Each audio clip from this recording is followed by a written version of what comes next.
To fire it up. From the beaches to the ballparks, from the Gaslamp to North County, no one knows America's finest city like he does. You can't just punt on a Manny Machado prime use. He's a fourth-generation San Diegan, born and raised in the heart of this community. Passionate, opinionated, and always bringing you the real talk on your teams, your city, and everything in between. Braden totally knows his stuff. He's ready for the next step. That guy is good. Live and local, it's the Braden Surprenant Show. But I think Braden's one of the up-and-coming young stars in the media game in San Diego. Now, here's your host, Braden Surprenant. What's up, San Diego? And a happy Monday to everybody out there in America's finest city. I'm Braden Surprenant. This is the Braden Surprenant Show, live and local each and every day from 10 to 2 on San Diego's number one sports station, 97.3 The Fan. Alongside Frank Marchese, should be a fun one again today, as we got a lot to break down and a lot to talk about from the weekend that was in sports, especially the weekend it was in San Diego. We'll talk a little bit more about the Aztecs as this hour continues. How about them Aztecs? How about them Aztecs? That's right, Sean. How about them Aztecs? How about them Aztecs? San Diego State Aztecs football blanked Fresno State on Saturday 23-0. 23-0. I have to say, I want to say it right now. I got to say it. How many people, Frank, how many people were saying that San Diego State was going to have a good year in football this year? Who was saying it? Very few. Who was saying it? That would have been you. Yes. Would have been both of us. Don't sell yourself short. I didn't think it was going to be this good. I thought they were going to have a good year, but this has been something special to watch. I said 8 wins. I said San Diego State can win 8 ball games. I said that after they got smoked by Washington State. I said San Diego State is going to win 8 games this year. Now, hopefully they still do that. They're in a position now where they got a good opportunity to do that. But I said at the beginning of the year, you guys laughed at me at the YouTube chat. Absolutely laughed at me at the YouTube chat. This team sucks. Fire Sean Lewis. 6-1. They're 6-1. They shut out Fresno State. At Fresno State.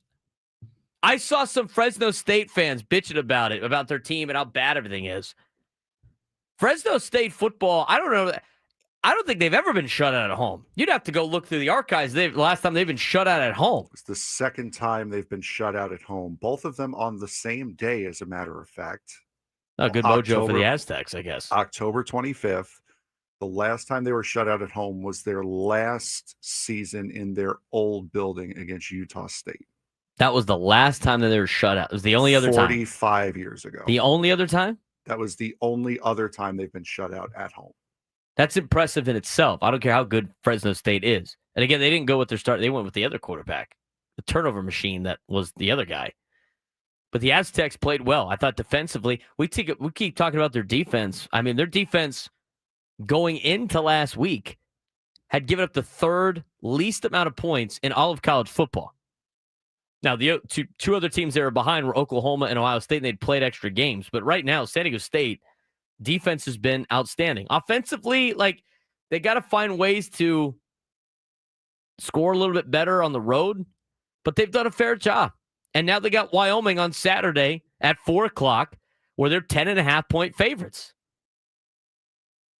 And at this point in time, I got to keep saying, what else you got to do to go watch San Diego State football play? I will give you that the Wyoming is not a huge draw. Wyoming's not a great draw. They're 4-4. They're 2-2 in the Mountain West. They're an okay team.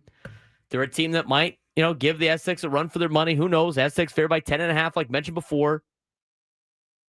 But what else does San Diego State got to do for you to go show up and see it? Ticket price is going to be lower. They've done a good job of trying to get you in the building. You want to talk about a good opponent? Boise State's rolling into town in a couple of weeks. Team needs to be good. They're good. Team needs to be exciting. They're exciting. This Aztec football team has done a phenomenal job with local San Diego kids. A phenomenal job with local San Diego kids. They're getting votes in the AP Top 25. Whether or not I think San Diego State is a team that's going to be ranked or is a team that deserves to be ranked over teams like Memphis or Utah or USC, probably not. But at the same time, They're right there competing for a Mountain West title, which means one thing. They're competing for an opportunity to go to the college football playoff. USF lost over the weekend. They lost to Memphis. Memphis right now, to me, is in the driver's seat to make the college football playoff as the American athletic representative, as the group of 5 representative. But you start looking at the standings around college football, it's going to be the American Athletic Conference versus the Mountain West, and whoever is going to have a little bit higher of a ranking is going to be the team that's going to the college football playoff. When do the college football playoff rankings come out? Next week? Right? Second week in November or something like that? I believe it's next week. I thought it was this week. Is it next Tuesday? Is it November 4th? It might be November 4th. You know what it is? It's usually a day that they have like college basketball, right? When they have to they do it at the halftime of the college basketball. Or maybe it's the week before that. So maybe it is November 4th. That would be a telling sign. I mean, the Aztecs, they should be able to beat Wyoming. It's 7-1. You guys start comparing like resumes. They got a good chance. But I look at their upcoming schedule. And for San Diego State, I said 8 wins at the beginning of the year, but laughed at me. What's the motto of the show? Right, but too early. Right, but too early. We tried to tell you. Jump on the Aztec bandwagon. Tried to tell you guys. They look good against Stony Brook. It's Stony Brook. And people try to be like, this team's terrible after they lost to Washington State. Fire Sean Lewis. They're ripped off, 5 in a row? They got Wyoming at Hawaii, Boise State, San Jose State at New Mexico to finish the year. Now, we've seen San Diego State football teams like lay an egg before, so I don't want to put the cart before the horse. But I'm telling you right now, the way things are trending, San Diego State has a really good opportunity to not only play for a Mountain West championship game, they have a really good opportunity to potentially host said Mountain West championship game, which also means they have a really good opportunity if they win that game. That game, let me put it this way, the context of that situation. I mean, if you can't get beat, there's no other reason why you wouldn't want to be able to go to these games. I mean, there's no excuse at this point. If San Diego State is able to beat Boise State at home in 3 weeks, whatever it is, they got Wyoming at Hawaii and then Boise State. And that Hawaii game is going to be tough. They beat Boise State at home in a couple of weeks on November 15th. They will be hosting the Mountain West Championship game. And that Mountain West Championship game will be a play-in game to the college football playoff. I mean, just understand what this could potentially be.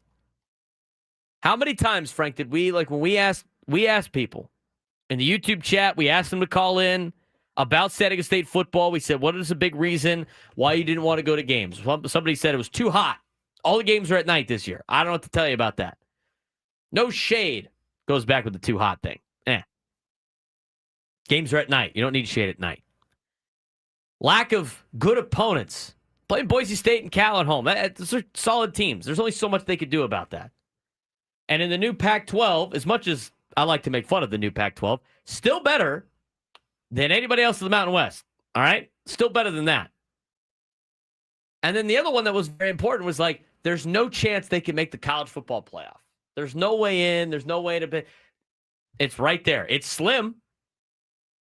But they have a legit opportunity to make the college football playoff. They do. There's nothing crazy about that statement. I mean, sure, the people in town that don't root for the Aztecs, that root for their own Power 4 team, there's no way there's no way they should be in the college football playoff. This is BS, all that stuff. They have a legitimate chance to make the college football playoff. Again, you're competing with the American Conference. I highly doubt Navy's going to be able to make the college football playoff. That would be a crazy story in itself, Frank, if Navy's in the college football playoff. Yes, definitely. But here's the deal with Navy. Because Navy right now is undefeated in the American. They won again. They're 7-0. They're having a great year.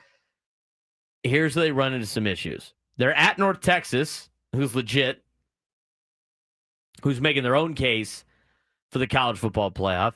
Then they got to play at Notre Dame. which they're going to lose, most likely. If they beat Notre Dame, they deserve to be in the college football playoff. At that point, if you're the Aztecs, you're like, hey, you know what? They beat Notre Dame. That's on the road. Good for them. Then they got South Florida and Memphis, and then they got to play that game against Army after the fact, which we just got our flights for. I mean, that could potentially be a game where if Navy beats Army, they could go to the college football playoff, and Army is the only thing sitting in their way from making the college football playoff. How about that? Who's rooting for Navy then, Frank? If that's a win, how about that though? If it's like, all right, Navy wins, they go to the college football playoff. Army wins, and San Diego State goes to the college football playoff. Who are you rooting for then, Frank? I was always rooting for Navy. I don't know what you're on about. I'm just saying. You're still going to root for Navy, even if an Army win would give them a deal. By the way, look at my cup today. Navy. Attaboy. I got one of each, dude. I got one of each. I respect and support both. So, looking at the competition, looking at how everything plays out for San Diego State, they have a great opportunity to make the college football playoff. And we will get to it later. I'm seeing it blow up in the chat right now. But I promise you, we will get to it later. Massive night at Snapdragon last night in front of 32,500 people. A packed house at Snapdragon Stadium for San Diego FC's first ever playoff win in franchise history.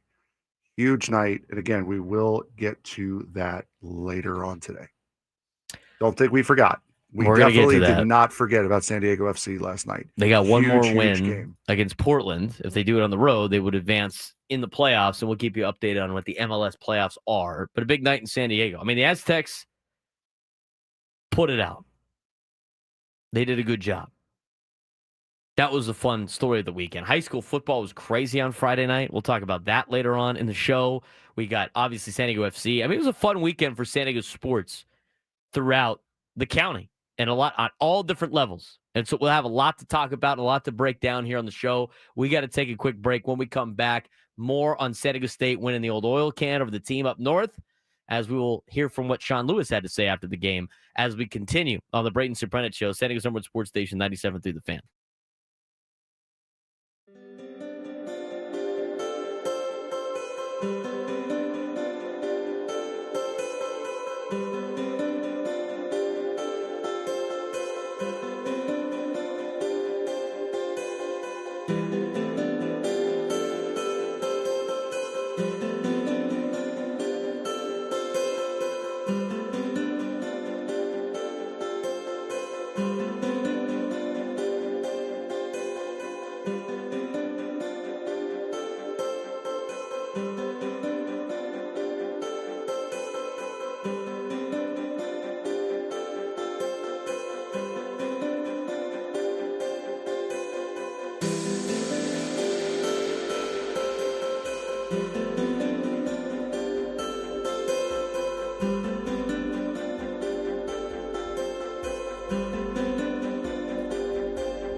10:18 on a Monday. Off and running on the Braden Surprenant Show. All guests on 97 to the Fan join us via the David P. Shapiro Fan Hotline. David P. Shapiro, criminal defense attorneys, helping good people regain control of their future when charged with a crime since 2010. Visit davidpshapirolaw.com. Got a lot to talk about today. No guest today, right? No guest today? That's correct. Nothing today. But tomorrow, Aztec fans, we got some Aztec basketball. We're going to talk about tomorrow. David Velazquez will join us tomorrow. What's the time on that? Don't know yet. No, I do know. I think it's 11, I believe. I have to go back and look. We will have David Velazquez on, Coach Velazquez, from Aztec basketball on tomorrow's show.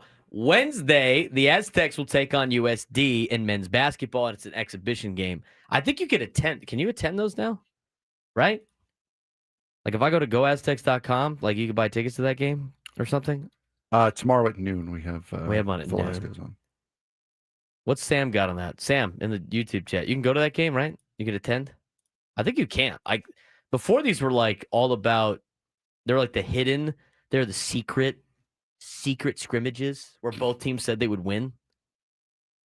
Wow. Yeah. Free San Diego State fight song t-shirts for the first 1,000 students to the game on Wednesday. Hey, you could go to the game. If you go to the game, you could see me broadcasting said game.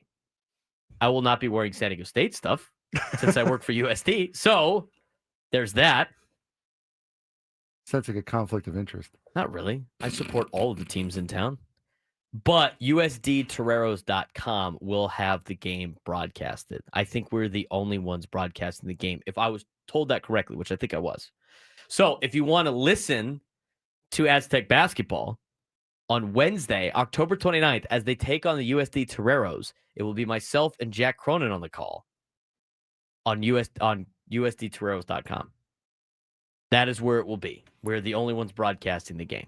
You get to call a basketball game, and I get to have 20 needles poked into my forearm. That's fun. Way to kill the mood, dude. It's just, it's Are you going to be okay with that? It's an allergy test. Allergy test. No, I'm not going to be okay with it. I was going to say, you going to acupuncture or something? No, it's allergy test. Yeah, it's an environmental allergy test. And then I think the food allergy test is next week at some point, I want to say. Sam's calling you out in the chat. What did I do? He says, make it about me, Frank. Yeah. Come on, man. No, it wasn't making it about That's me. On Sam. Sam's. It wasn't making it about me. It was a look at the disparity of how fun our Wednesdays are going to be. Well, when you're done, you can listen to the USDA San Diego State basketball game. I could probably listen to it in traffic on the way home. Tip-offs at 7 o'clock at VA House Arena. Yeah, I'll probably still be in traffic. You might as well stop by. It's probably free to go. I don't know if that's true or not. I have no idea what the ticket situation is like for the exhibition game against the University of San Diego. I can't wait to see USD basketball play after having Steve Lappin on Friday. Sounds like they're going to be much improved, which is good. So that's true. Do we know if you're not getting? Are you getting Botox? I'm sure it's not Botox. It is an environmental allergy test. You better go to the right place. I know the place I'm going to. That's like surgeons that like have to Sharpie the side that they are doing. What are we doing again? Yeah. Uh-huh. Knee replacement or hip replacement? I can't remember. That's it. Don't cut this one off. This one either. That's right. Cam Scatabo, poor guy. I thought he wanted to. I thought he was going to cut his ankle off and then start playing without an ankle. His ankle was facing in a direction it was not naturally meant to go, and brother tried to stand up still. Tough guy. I would have been knocked out in pain. Anyway, so that is coming up on Wednesday. Tomorrow, we have David Velazquez to talk about Aztec basketball. We are working on trying to get somebody on from UCSD, and we have got all the bases covered. Now, speaking of USD, I had a great weekend this weekend. We'll talk about the high school football stuff later on the show from Friday night. But on Saturday, I was invited to kind of MC, but not really, the draft night for USD baseball for their Navy Lumbee World Series is what they call it. Now, here's where we have a little bit of a problem, Frank. Ruh-roh. No, I mean, this is what I don't understand. Okay. and I don't want to call out Brock, but this is confused me for a while. I don't want to, but I don't want to. Like, I now. don't want the school to get mad. But like, so they call it the Navy versus Lumbee World Series. What's a Lumbee? Lumbee is short for Columbia, like Columbia Blue. God's sake. Right? They call it Lumbee. That's the jerseys they call it. But the problem is like USD's colors are technically Torero Blue, which would be the Lumbee, and Founders Blue. That's the two blues that they have, the official blues. And they call their light blues Columbia Blue because it looks Columbia Blue, which is a different university color blue. I've been through Columbia. Nice, man. But like at the same time, I'm sitting here going like, why don't you just call it Torero and Founders Blue? Why do they go with the Lumbee? It just feels weird because I had to explain that like 3 times about the Lumbee Blue. So anyway, it's their World Series that they do in the Fall World Series. So what USD is going to do this week, like San Diego State did, they did their draft last week. I saw the highlights on social media. So what the baseball teams do in college in the fall, do a couple of things. They do a Halloween game, which is always fun. A lot of schools do that. I think Irvine was one of the first to do it, where you play a game in costumes. It's the funniest thing I've ever seen. Like the funniest thing I've ever seen. Of course, yeah. I mean, people are wearing like the T-Rex inflatable suit. I mean, there's like, it's just hilarious. And I'm sure you'll see a lot of highlights of that on Friday leak out from the colleges. The other thing these college baseball teams do in the fall is they play a inter-squad World Series. So USD this week, Thursday, Friday, and Saturday are going to play 6-inning games inter-squad against each other. So what they do to make it fun is they have a draft. And so they have 2 captains for each team, Lumbee and Navy, and they draft teams. There's rules to the draft, so you don't draft all catchers and like, you have nobody to catch.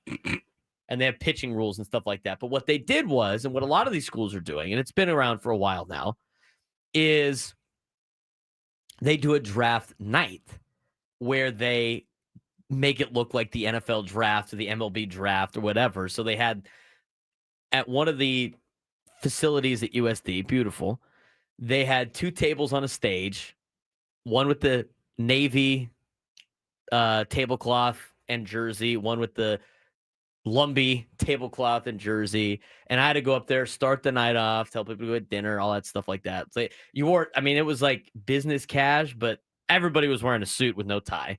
And and they all had dates, right? So everybody had a date, which was great for the college kids. All the girls were wearing nice dresses, and so they had this full-on event on Saturday. They had L&L cater, which was great. That was awesome. The only thing that was weird, it was like we were eating on paper plates in formal attire, eating L&L barbecue. But you know what? You gotta stay grounded. Details. Yeah, you gotta be able to afford the whole thing, right? So I introduced the whatever fun night. I mean, it was super easy MC. Brock was like, just keep it as quick as possible. I'm like, that sounds great. Let's just keep this thing moving. Cool. Let's keep it 2 moving. minutes. Got it. Let's keep it moving. And so they had the 2 mics. They went through, they drafted, they go up there, they take a picture with the jersey, right, with the buttons and all that.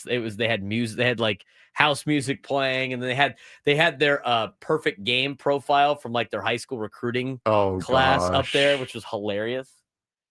So then after the fact, me and my date decided to we Ubered the night. To make it simple, we might as well make it a date night. So we went to Lafayette afterwards, which was phenomenal. And so we Ubered from USD to the Lafayette. And we called the Uber. The guy's name was Tony. So shout out to Tony, the Uber driver from the South Bay. Tony's got surgery today, so keep him in your thoughts. He's having cataract surgery is what he said. So get that all done, right? Big fan of the show. Wanted to shout out. That seems like something I wouldn't tell someone I'm driving. Is that, hey, I can't driving see at night, all that well. Yes. He was a great man though. He was like, you don't mention the South Bay in football too much. And I'm like, we got Frank, dude. He talks about Olympian. Like, oh, what? Frank went to Olympian? I was all fired up. He's a Castle Park grad. Okay. So he's talking about the history of the high school football with Castle Park and everything like that. But when I got to the Uber, like it always works out. It's always like, hey, is this Uber for Braden? whatever like that. I'm like, yeah. And he's like, are you Braden from the radio? And I look at my date, and she looks back at me, and we're like, and I was like, yeah. As a matter of fact, I am. He was shocked, didn't think I was actually going to say yes. And he was like super excited. Took a picture with Tony. Had a great time talking with him. Great man. Fun. It was a great Uber ride down to Lafayette. Had a great time at Lafayette for a couple of hours, and then headed home. It was great. Great Saturday night.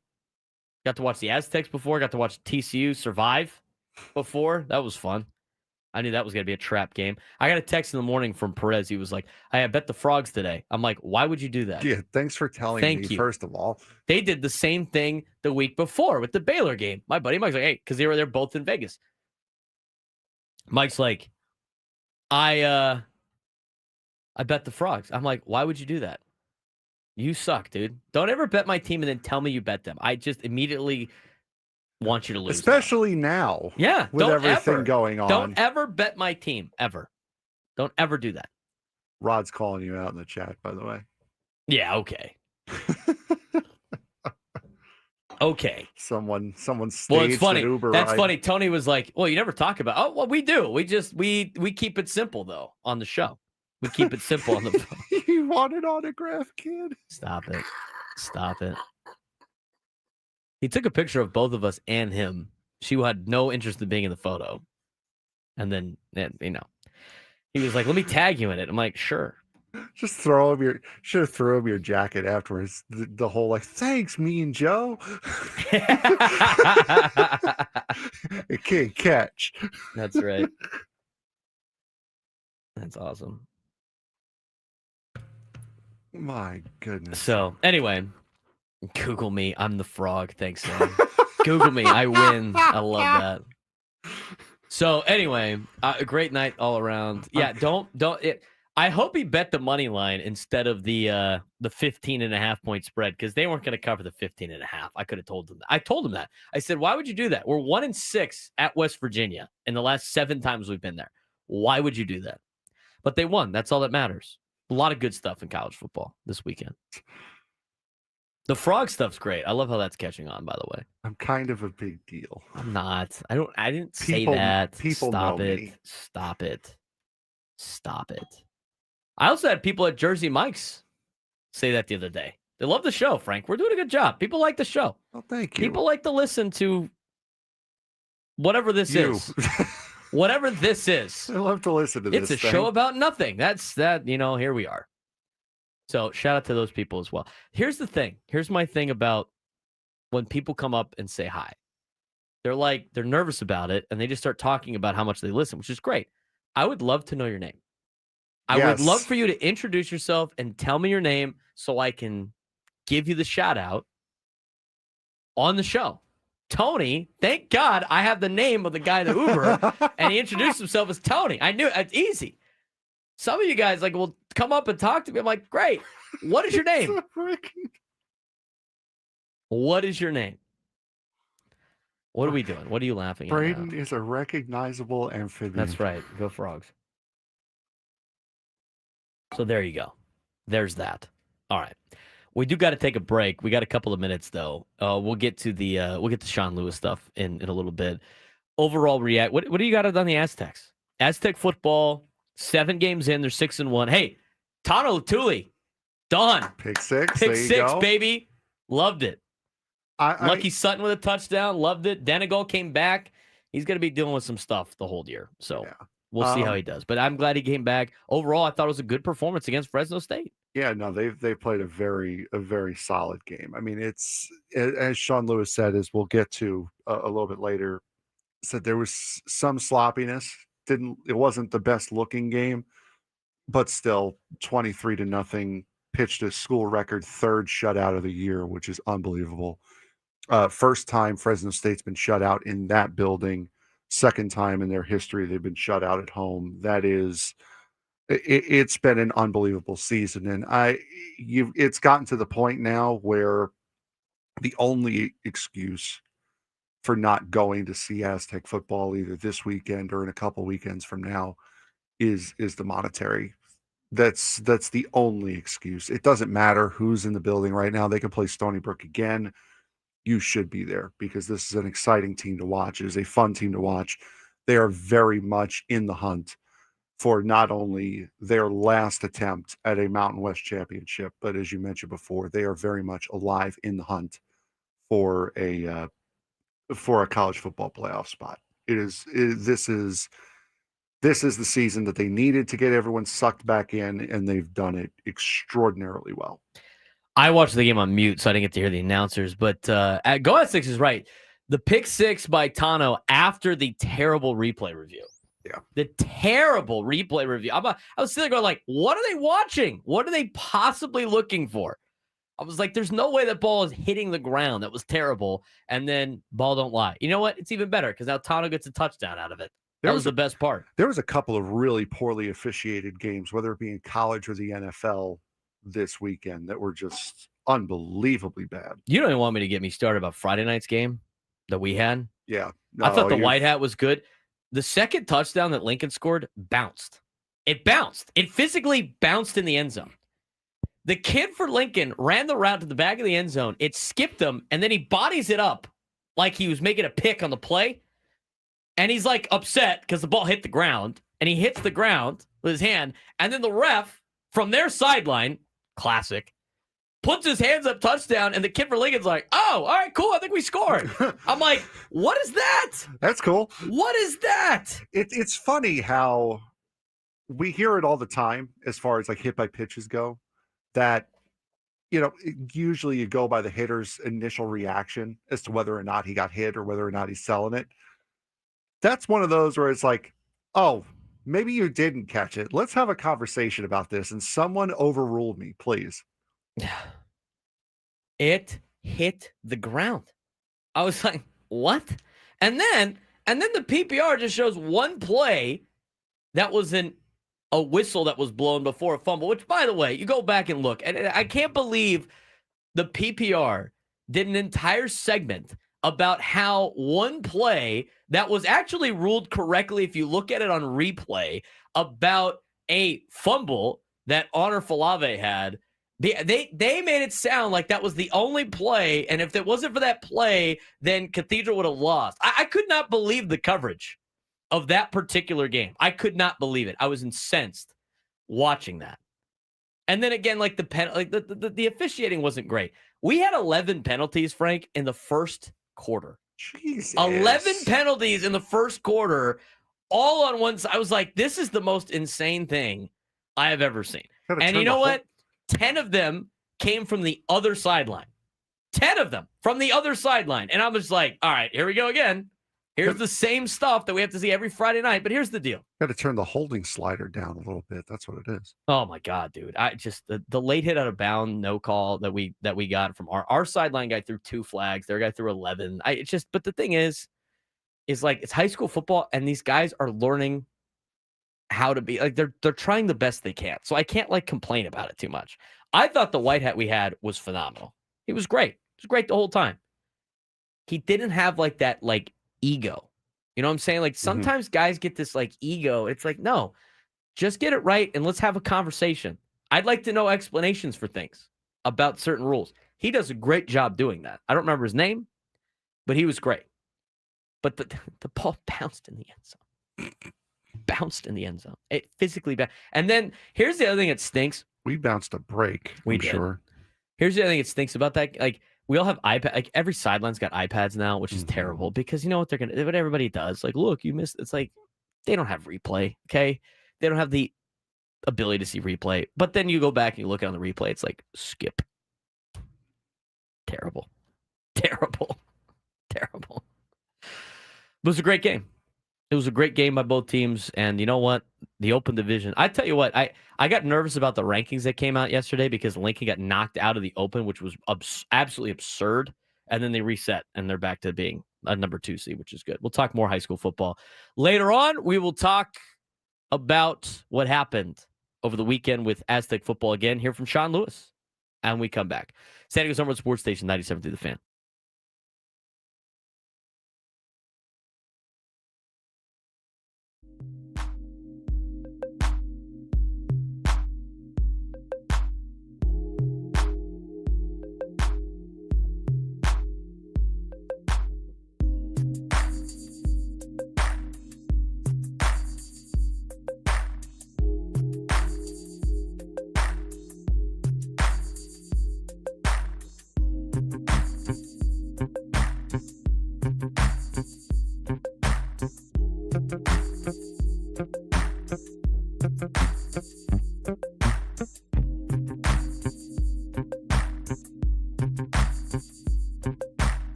This hour 97 to the fans brought to you by Toyota of Poway, voted San Diego's #1 Toyota dealer by USA Today with APRs as low as 0%. Tons of new Toyotas on the ground. No tricks, only treats. During the Trucktober sales event happening now only at Toyota of Poway or online at toyotapoway.com in the heart of San Diego. Let's talk about Aztec football a little bit more. Let's talk with Sean Lewis. Sean, first of all, how about them Aztecs before we start playing some of the clips? How about them Aztecs? That's right. How about Sean Lewis's tan line on his hat? Ooh, baby. Oh, my God. That's like all they showed on ESPN. Stupid mouse. Mouse didn't show any highlights, just showed the Sean Lewis head. Sean, I don't care how bad it looks. When you have something like that going on, brother, you need some hair. I think he's just Just a little bit. His signature look. You know what? I'm surprised it hasn't been made into a T-shirt yet. I bet you students would wear that. I'm going to tell you that right now. I guarantee you students would I wear bet you that would be the case. That was going to be it. So anyway, that mesh trucker hat tan line. I didn't know you could get tan lines like that. Yes, you absolutely That can. sun goes through the trucker hat for sure. Yep, it does. Goes through it. I think it might be a signature look for him. I like it. Let's talk with Sean Lewis about the win over Fresno State. Here's his opening statement from Saturday. Go Aztecs. The oil can is coming home where it belongs. Thank goodness some of the best players in San Diego have stayed home, right? And best players in San Diego need to continue to stay home. Really, really proud of our team. Really proud of the effort. It's a great job by the staff. Obviously, it wasn't clean by any stretch of the imagination, but rivalry games are always that way. We weathered storms. We responded. Took 1,000 steps in this journey. The guys did it in a big-time way, big plays, explosive plays, and proud of the resolve, proud of the effort, and it's great to go bowling, great to get a rivalry win, great to be undefeated at home, and excited to see a sold-out Snapdragon when we get home for homecoming. So all San Diego, let's go. Let's show up, show out, and support these guys who are doing great things in this special season. Need you a part of it. Homecoming, Aztec fans. Called you out. Now you have to get your ass down to Snapdragon Stadium this weekend. Called you guys out in a big way. You out. Get to Snapdragon Stadium. I'm telling you, you should be getting there for a couple of reasons. One, San Diego FC in the playoffs, and two, Aztec football. We got great fall sports right now in San Diego. Do we not? I mean, the Padres, we can talk about the Padres all we want. Padres made the postseason. Aztec football is going bowling. Aztec football is going to have a great opportunity to make the college football playoff. Now, hopefully they got some ticket deals out there because charging people $200 for a ticket would be kind of ridiculous. But that being said, the game on Saturday is at 4 o'clock. 4 o'clock kick on Saturday against Wyoming. That's a great kickoff time. Tickets as low as $60 according to StubHub right now. Not bad. Homecoming. Get down to Snapdragon Stadium on Saturday. Sell that place out. Go watch a fun Aztec football team play. Our boy Sushi Sam's going to be there drinking Fireball early in the morning. It'll be a long day for him. But you know what? He's there repping his Aztecs. No reason not to go if it's made affordable. Let's talk more with Sean Lewis, his post-game presser, talking about what it meant to set the tone early against Fresno State. We set the tone in this one a long time ago, right? And the importance of the rivalry, and then I thought it was going to be critically important in this individual game, and the way that the styles of both these teams like to play is to stop in the run and be able to run the ball. And I thought our guys did a really good job consistently of, getting them off schedule, and our guys then being able to control the line of scrimmage, and then winning the explosive play rate was going to be big. We were able to generate some explosive plays. Wish we would have came out better on the turnover side of things, but controlling the line of scrimmage was critically important. I thought our guys did a really good job with that. They've been doing a good job of that all year. A big reason why San Diego State football does well is when they have linemen and good linemen in the trenches. I mean, those years with Rocky Long, when they were beating teams like Stanford and beating teams like Arizona State and beating these Power 5 teams back in the day at Qualcomm Stadium or even on the road, they had good lines and they were winning in the trenches. San Diego State's winning in the trenches right now. It's a big reason why they're 6-1. The offense and defensive line play has been really good, Frank. Oh, it absolutely has been. And you look at the entire defensive side of the ball, as we mentioned, it pitched a third shutout of the year. That has a lot to do, not just with the offensive line, but the defensive line as well. Speaking of that shutout, record-setting, school record third shutout pitched last Saturday. Second time ever Fresno State's been shut out at home. Pretty good defense they have over there. Here's what Sean had to say. It's elite, right? It's never been done here. They're the only team in the country that has 3 shutouts. Coach Ulrich, the staff, the kids are doing a great job. We've been talking about this climb, and we've been using this old rickety ladder that's in our building since January 20th. And the really cool thing that the kids have embraced is that the proverbial climb and the ladder that we are climbing right now, there is no top to it.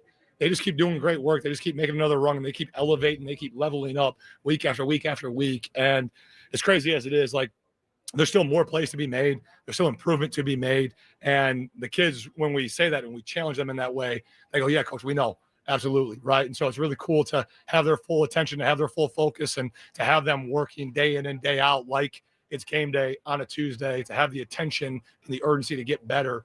They've created a pretty special culture and really taken hold of it. And the environment in Fowler right now is outstanding. I got a text on Saturday when Jaden Denical got knocked out of the game. And it was Denical's hurt, season's over. Just immediate dooming. I said, probably not. And you know what? I think he ended up, I saw him a couple times back in there, but Denical's going to be, based on like what his injury history has been with his shoulder, I would not be surprised if that's going to happen a couple more times this year. But it's how you respond when one of your better players goes down and one of your leaders goes down, your captain goes down, right? Quarterback goes down. I think the response that San Diego State had after the quarterback went down was huge. And Sean Lewis agrees. Yeah, it's next man up, right? We've talked about that a ton. Again, that's one of those day one traits of our ethos and who we want to be, that you don't know when an opportunity is going to present itself for any of these guys, right? And BJ was ready. He was able to step in. He's been preparing at an elite level. He's able to kind of stabilize some things there for us as we go. So JD will be good. He's a warrior. He obviously bounced back and will be just fine. But again, like, we got to keep working behind the scenes while we're waiting, right? Like, again, like, I can't tell these kids when their quote unquote time is going to come, but there's going to be an opportunity that presents itself, and their number's going to get called, and they got to step up, and the standard's not going to dip, and they got to rise to the level of their training in that moment and be prepared to go capture it. Last thing for you was about Lucky Sutton's development this season. I thought he's had a great year. Local product at Cathedral Catholic High School.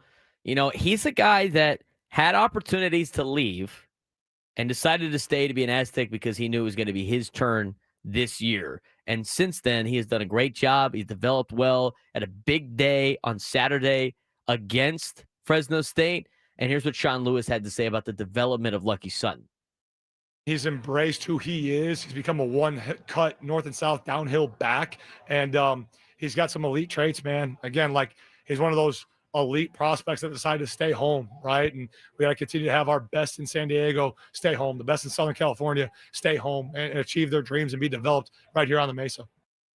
And he's a big reason for that. Him, Tana Latuli, Byron Caldwell had a big.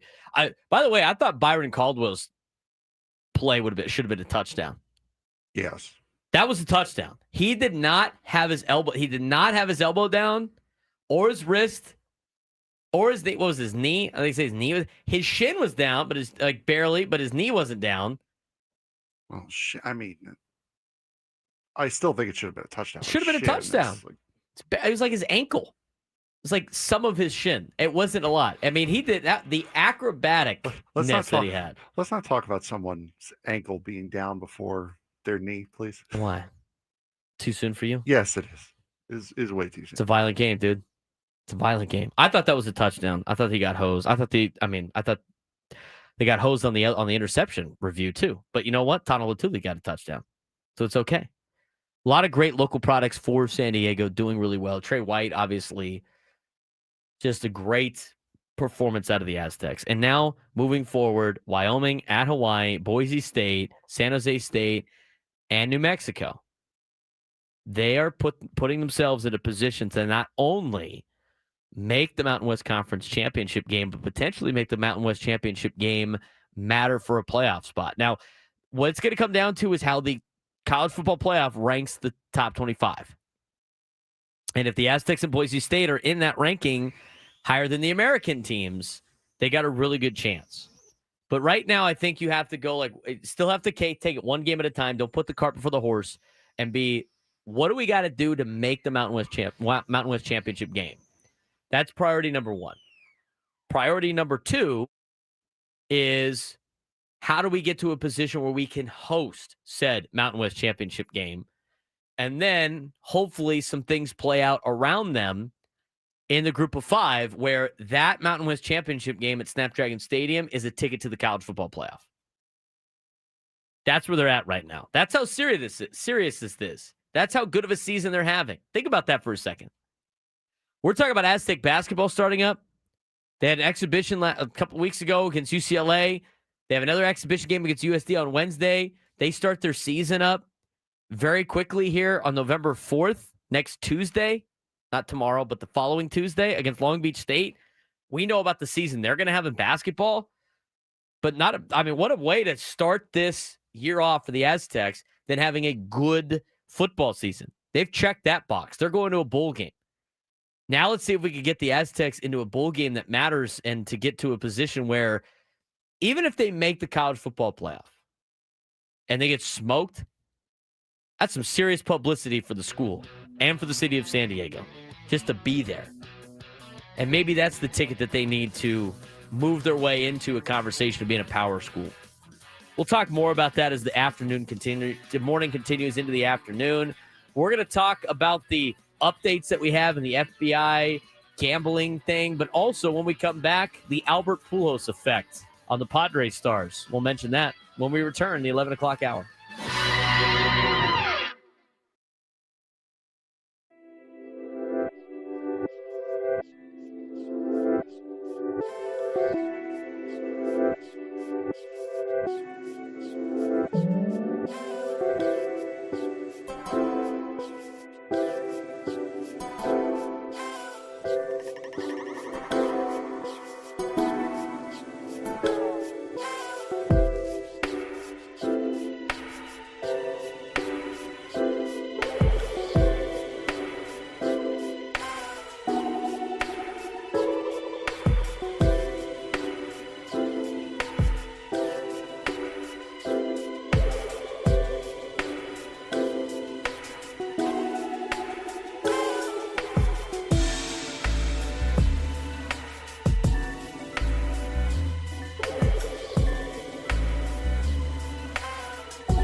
All guests on 97 through the Fan join us via the David P. Shapiro Fan Hotline. David P. Shapiro, criminal defense attorneys helping good people regain control of their future when charged with the crime since 2010. Visit davidpshapiro.com. He's Frank Marchese. I'm Braden Surprenant. This is the Braden Surprenant Show, live and locally each and every day from 10 to 2 on San Diego's #1 sports station, 97.3 The Fan. We do want to dive into Padres news. Not really news, but just talking about the whole Albert Pujols situation. I thought for sure they'd have something over the weekend, Frank. And nothing over the weekend. Yeah, it's been all quiet on the Western Front here with this. And here's the other thing, too. I mean, like, it's not like it's the World Series, therefore they can't do anything about it. The Bob Melvin and the Mike Schilt hirings, if you will, both happened like in the middle of Game 2 and 3 of the World Series. Game 3 tonight? Yes, Game 3 is tonight. The next 3 are the next 3 days, yes. No rumors, no nothing. We did get Jim Bowden's thing that he put out that we'll talk about tomorrow, where he's got projections for all the free agents and how much money they're going to get. Some of them are ridiculous, and some of them are a little bit more affordable than I thought. But it's Jim Bowden, so like take it for what it's worth. He used to be a general manager, has some insight as much as he can, talks to a lot of agents. I mean, he gives a prediction of what he thinks guys will sign for. A lot of the times they end up signing for more. Sometimes very limitedly they sign for less. But we'll see. One of them I saw that I thought was like, thank you for your service. Robert Suarez, a 4-year, $80 million deal. Yeah, thank you, that's dude. Edwin Diaz money is what that is. You give him $20 million. How old is he? Like 35, 36? Believe so. I mean, He's Robert Suarez is up there in age. He finally cracked the big leagues like in his mid-30s. Early 30s, mid-30s. I mean, he's already up there in age. I'm not going to pay him for 4 years, $20 million a year. Thank you for your service, buddy. On to the next one. But we'll see what the Padres do, and we'll talk about Albert Pujols here in a second. I mean, the amount of money right now in college football, Frank, on buyouts for coaches that are not coaching anymore is ridiculous. I was talking to a friend last night. He goes, you know what? I'm going to quit my job to be a college football coach for the sole purpose of getting fired. To suck at it and then get fired? Yep. Because you make more money. You make more money not coaching. I wish someone would pay me $53 million to never see me again. Yeah, can I get that in my contract? Seriously. $53 million to go away. Now, I have some updates. So Brian Kelly got fired over the weekend. Here's the other thing I got to say. You know, I'm not a big Brian Kelly fan. I don't like what he did. I mean, like the stuff that he did at Notre Dame. I mean, I think he's so super fake too. Remember the first day he got hired down in Louisiana? He had that like fake Cajun accent. Yeah. And you're just like, bro, what? Like, come on, dude. Like, this is not when he was talking to everybody at the basketball game. He's just such a clown. But I'll say this. I mean, like the team was winning. I feel like every SEC school expects their team to go 10-2 or better every year because we've always done it this way. But when everybody's paying for players and there's parity in college football, you can't say you're a blue blood anymore. And we're just, anything less than 10 wins is unacceptable here. Guess what? You better start being acceptable because you're going to go through coaches every 2 years. You should spend all this money for guys not to coach for your team. That's why I said Sean Lewis better start losing some games. He's going to mess around and accidentally get one of these jobs. He's going to get one of these jobs. I said we got hired here at San Diego State the first time. I went to some event where he was out. I heard him speak, and I'm like, this guy will not be the coach at San Diego State after 3 years. He won't. He'll get picked up by somebody. He will. I mean, I would be shocked. You better enjoy it while you can. And start thinking about who you're going to go get San Diego State that might be a head coach because I would be shocked if Sean Lewis is the coach at San Diego State next year. I would be shocked. But I got this. I saw this on social media. Kerry Johnson is a New Orleans native, radio and talk show host. He's got 2.6 thousand followers. He said, from my sources with very close ties to LSU athletic department and the LSU board of supervisors, Brian Kelly and LSU settled his buyout for around $20 million or around 30 plus million, less than it was actually owed to him utilizing the quote morals code in his contract. Take that for what it's worth. But the thing is, and this is good, like I just got this sent to us. Jeff Goodman on Twitter. These coaches are getting canned left and right. What about the guys that hire them? Everything about college football right now is like professional sports, except nobody's got a competent front office. Nobody even has a front office. As Jeff Goodman put out, Goodman Hoops on Twitter. This is what he put out. So let me get this straight. LSU athletic director Scott Woodward, who hired Jimbo Fisher at Texas A&M and also hired Brian Kelly at LSU, both of those guys were fired, and the schools have to pay $130 million in buyouts, and he still has a job. Quote, "This is absolutely insane that some of these ADs are not held accountable for their poor decisions." I mean, think about it. Like, at this point in time, let's think about this from a standpoint of just college football in general. It will behove universities to employ, instead of athletic directors, front offices if they're going to continue down this path. Think about it. They don't need ADs anymore. They need general managers. The ADs are just hiring and firing people based on what boosters do. I don't understand how the guy that hires these coaches that swing and miss on these guys all the time can keep a job. It would probably save universities hundreds of millions of dollars if they have competent general managers. Remember, all the general managers that are being hired in college football work underneath the athletic directors at these schools. They just work for the football team. But a big money saver for a lot of these schools would just start having scouts and general managers and start running athletic departments like they're professional entities, because guess what? They are now. $53 million in buyout. I just don't understand, though, what these SEC schools think they are. I mean, pride is killing these schools. Pride is killing all of these schools. Not everybody's going to be able to go 10-2. And here's the other thing, too. Here's what college football did that makes this even funnier to me. They're doing it to themselves. They decided to put all the good teams in like 2 leagues, and then the teams that are in those leagues, those schools, are upset that their teams are not going 10-2 every single year. They can't all go 10-2. They can't all go 10-2. They all think they're legit programs because for so long, they've only had to play 8 conference games, and they beat up on bad teams, and so they'd have all these inflated records. And by the way, the SEC was the only schools paying anybody at the time. And now that the Big Ten can start paying kids legally, and they have more money than the SEC schools, and schools in the Big 12 can start paying athletes, all of a sudden it's not fair anymore. And by the way, you put all the best teams in your conference, and now every school in the SEC goes, I can't believe we're not winning. Let's fire our coach. I don't know. You've made it an impossible task. I mean, Brian Kelly, I think his record was 34-15. 34-15. How much better are you? Who are you going to go get? And I am not a Brian Kelly fan. I think the guy is fake. I would never have my child go play for him. But I'm going to tell you right now, the guy was winning. The guy is winning football games.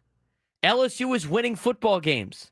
You don't like it? I don't know. Maybe you should spend more money. I mean, there's only so much these coaches can do with the schedules they have and the talent they have. And I don't know. Here's an idea for everybody. Maybe paying 17 and 18-year-olds a ton of money, not knowing, like not having any idea if they're going to develop or not, is not a great business idea. I mean, think about all the baseball players that these MLB teams hand out tons of cash to that are high school players that never even come close to competing at the highest level. Why? Because they haven't even reached their full potential. You don't have any idea.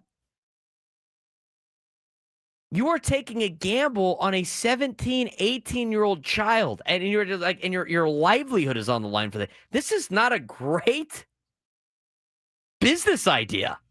It's not. And you're like, I can't believe these 18-year-olds to 22-year-olds are not beating up on these 18-year-olds and 22-year-olds. We should fire our coach. Who are you going to get? Who are these? Are they just going to all rotate spots and then get another big contract? I mean, it's great for the coaches. They're going to make tons of money. They're going to make tons of money. You get the buyout money. They're going to make they're just going to make so much money. I can't believe the boosters at these massive universities. I can't believe how much they just like lighting money on fire. They just light it on fire. They just basically put $53 million and put it at the middle of the campus and just went. That's basically what they're doing. The SEC is so shocked about all this. They even the playing field. The Big Ten's got money to spend because they got rich alumni. The Big 12 and the private schools have rich alumni. All of a sudden, they're getting the same amount of kids, and now it's fire all these coaches in the SEC. They've created such a crazy environment. It's so crazy. I mean, college football is just the gift that keeps on giving. There's a lot of gifts that keep on giving, like the NBA. I mean, that whole betting thing is a gift that keeps on getting. But let me tell you this. I mean, the college football world with the decisions that these boosters make over the head of the AD. I mean, the meetings they had. Did you hear about the story about the LSU? They're meeting during the game against A&M to try to find the money to pay Brian Kelly to go away because they're sickened by what they're watching live in person. And they had to get the government's approval. They go to the governor's office in Louisiana to pay it off because it's a state school. I'm telling you, what they think they're going to get out of this in the SEC is not what they're going to get because, again, they put all of this is what you do. They put all the good teams in one conference, and they're like, why aren't we all 10 wins? I don't know. You all have to play each other. Stupid. 833-288-0973, 833-288-0973. Juan in Oceanside, you're on the Braden Surprenant Show. What's going on, Juan? Just calling in to talk some Aztec football. I want to give you credit for getting me back into them. You know, it's nice to see some competitive football in San Diego again. I did want to say one of the things I noticed watching them, though, on Saturday was every time they got away from their ground and pound offense, it seemed to always work against them. It seems like for them to be more successful down the stretch, especially against better teams like Boise State, they have to stick to that run game that's super effective, like you said. And also, I wanted to ask you about something they kept talking about on the FS1 broadcast, which was how San Diego State uses a Nick Saban defensive approach. I wasn't really sure what they meant by that. I wanted to see if you could expound on that if you had any knowledge. That's interesting, Juan. I mean, I don't know. And the Nick Saban approach in terms of the way they practice or the scheme that they run. Did you pick up that part? Oh, maybe their scheme. I mean, a lot of it's the same. I mean, a lot of these guys run the same defenses. I mean, there's only so much you could do. I mean, for the most part, a lot of colleges are running a 3-3-5 or a 4-2-5. I think San Diego State runs a 4-2-5, if I'm not mistaken, Frank. Off the top of my head. I think that's what they run. I believe it is a 4-2-5. And Nick Saban runs a 4-2-5, different than a lot of other teams that run a 4-2-5. I like running a 4-2-5. We don't run that at Cathedral. We run a 50, which a 4-2-5 is based off of, at least the one that I would run. And the cool thing about the 4-2-5 is there's a lot of different things you could do. So from a standpoint of the Nick Saban version of it, I mean, every coach has their own version of it. Like the version that Andy Avalos is running at TCU is way different than the version that Gary Patterson ran, even though a lot of the stuff is similar. So I don't know what the Nick Saban version of the 4-2-5 is. Most of the stuff is very similar. But there's a lot of cool things you could do with a 4-2-5 defense with 4 down linemen. I prefer to have 4 down linemen. I think it's easier because I think minimum, and maybe this is because I learned under my dad who runs having at least 4 guys. You have to have at least 4 guys, I think, bring pressure. I think any 3-man rush sets yourself up for failure. But you could run a lot of different stuff out of the 4-2-5 with having 5 defensive backs. Your safety's walked off. You get the 2 corners, then you have a free safety and a weak safety. And there's a lot of different coverages you can run out of that. And the other thing that I love about, and this is the 4-2-5 defense that I learned from, like learning Gary Patterson's 4-2-5 defense is, and the cool thing about it, at least from the secondary standpoint, is you can line up the exact same way every single time and run a bunch of different coverages out of it, which is good because it's deceptive to quarterbacks to look and see the same guys in the same spots every single time. Are we running a cover 2? Are we running a cover 6? Are we running a cover 8? Or are we going man coverage? Are we going to bring pressure from one of these guys? There's a lot of different moving parts that you could do with that. And I think it's built more to stop spread offenses and all these spread teams. That's kind of where football is right now. Now, there's a lot of, multiple tight end sets. All of a sudden that gets a little bit more difficult. Now you have more gaps to cover. Got to bring a guy in the box. I mean, those things change a little bit, but what they mean is they're probably running Nick Saban's version of the 4-2-5. There's probably a lot of different terminology that's the same, the way they do coverages. I mean, I just saw a thing that they ran on College Game Day with Nick Saban talking about the way that they run a cover 7, in which they have I forget what it was called. They ran a cover 7 look in the back, and they did a good job of covering 4 verticals, where the backside the safety opposite the trips was able to pick up the number 3 on the trip side. And that's part of the scheme. And therefore everything's covered, running the same shell that would look like a cover 8 and all that stuff. So we get to the nitty gritty and the details. I think I talk over a lot of people's head, but if you want to talk football like that, we can talk football like that. I'd have to look into what the Nick Saban's 4-2-5 defense relatively is. And then see what the variations are compared to the 4-2-5 defense that I learned. And I like to run that we don't run. But like everybody's got their own kind of little tips and tricks and everything like that. But a lot of the stuff that's going on in football that people don't understand is in the trenches, because you have 6 gaps you got to deal with without tight ends. And anybody that says like, oh, he's running it up the middle, there's no middle. There's like the 2-hole, the 4-hole, the 6-hole, the 1, 3, 5. You can go 8, you can go 7 on the outside runs. I mean, you have to have all of that stuff covered.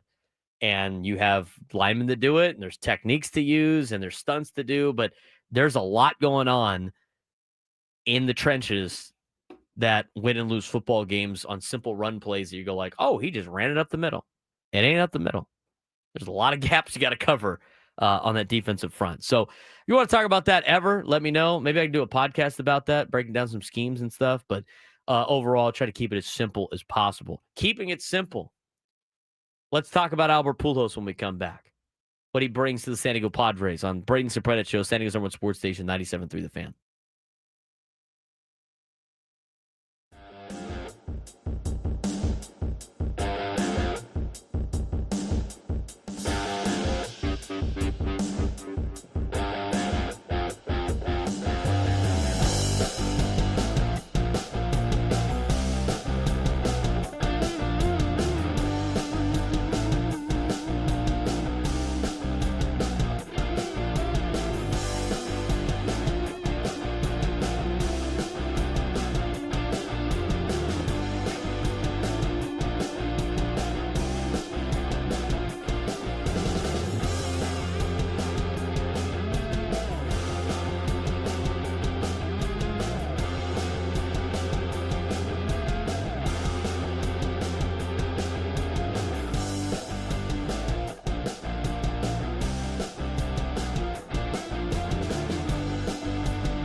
You can't count on much, but you can always count on Sundays with the NFL on CBS and Paramount Plus from your local NFL game live every Sunday all season long, starting at just $30 for your first year. That's like $250 a month. Visit ParamountPlus.com/NFL to get started today. Yesterday might have been the worst day of the NFL I've ever seen. That was the worst day of the NFL ever. Yeah, not great. Terrible. Terrible day for the NFL. Every game was a blowout, and then there was the Jets. How about that? A different Jets story. Don't get ahead of it. We got the NFL whip around. Don't get ahead of it. Every game was a blowout, and then there was the Jets. We got to talk Padres right now. Jets, Jets. Give it a half hour. We'll talk about. You're just upset that you know what? You're only as good as your last game, and right now the Jets are 1-0, and the Giants are 0-1. No, I'm not upset at that at all. Team of the best team in New York right now, New York Jets. There it is. Where's Fireman Eddie? Get him out of retirement. Fireman Ed's quit going to games like 20 times, and then he comes back every little sense of success. I got people asking me about Ferris Khan in the chat. Some looks. There's some stuff that I do like with the 4-2-5. I'll mix in a 3-3-5. 3 down linemen, 3 linebackers, and 5 DBs. It's basically the same. You just instead of one of those guys that's a walked off or a stand up 5 tech, you could drop back to be a linebacker, and then you line up with 2 5 techniques and a 0 technique, or 1 technique, and then you can have the linebackers mix and match when the guy goes and when he doesn't go. Sometimes you bring nobody. Sometimes you bring 4. Sometimes you bring 5. Sometimes you have guys dance around and then bail out of there. You have a lot of success with that when the offense is trying to figure out who's coming from where, who's got what gap, and all that stuff. Fun stuff. Football clinic podcast during the off season, Frank. Dive into it. May as well. All right, let's talk about Pujols for a second. The Albert Pujols effect on Padres stars. At age 45, Pujols is interviewed for the Padres managerial opening. We talked about that last week. And the piece suggests his arrival could instantly change the clubhouse dynamic.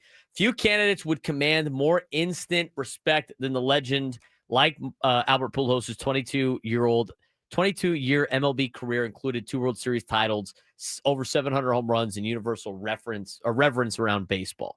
This is all pointed out by Tom Kraslovic in a column he had last week. And I agree with a lot of it.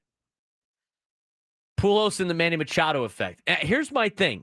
Whoever you decide to hire as your manager, your boy Manny Machado he's got to respect them, right? He's got to be somebody that Manny Machado is going to respect. At age 33, Machado has played under seasoned managers like Buck Showalter, Bob Melvin, Mike Schilt, each bringing structure and baseball intellect.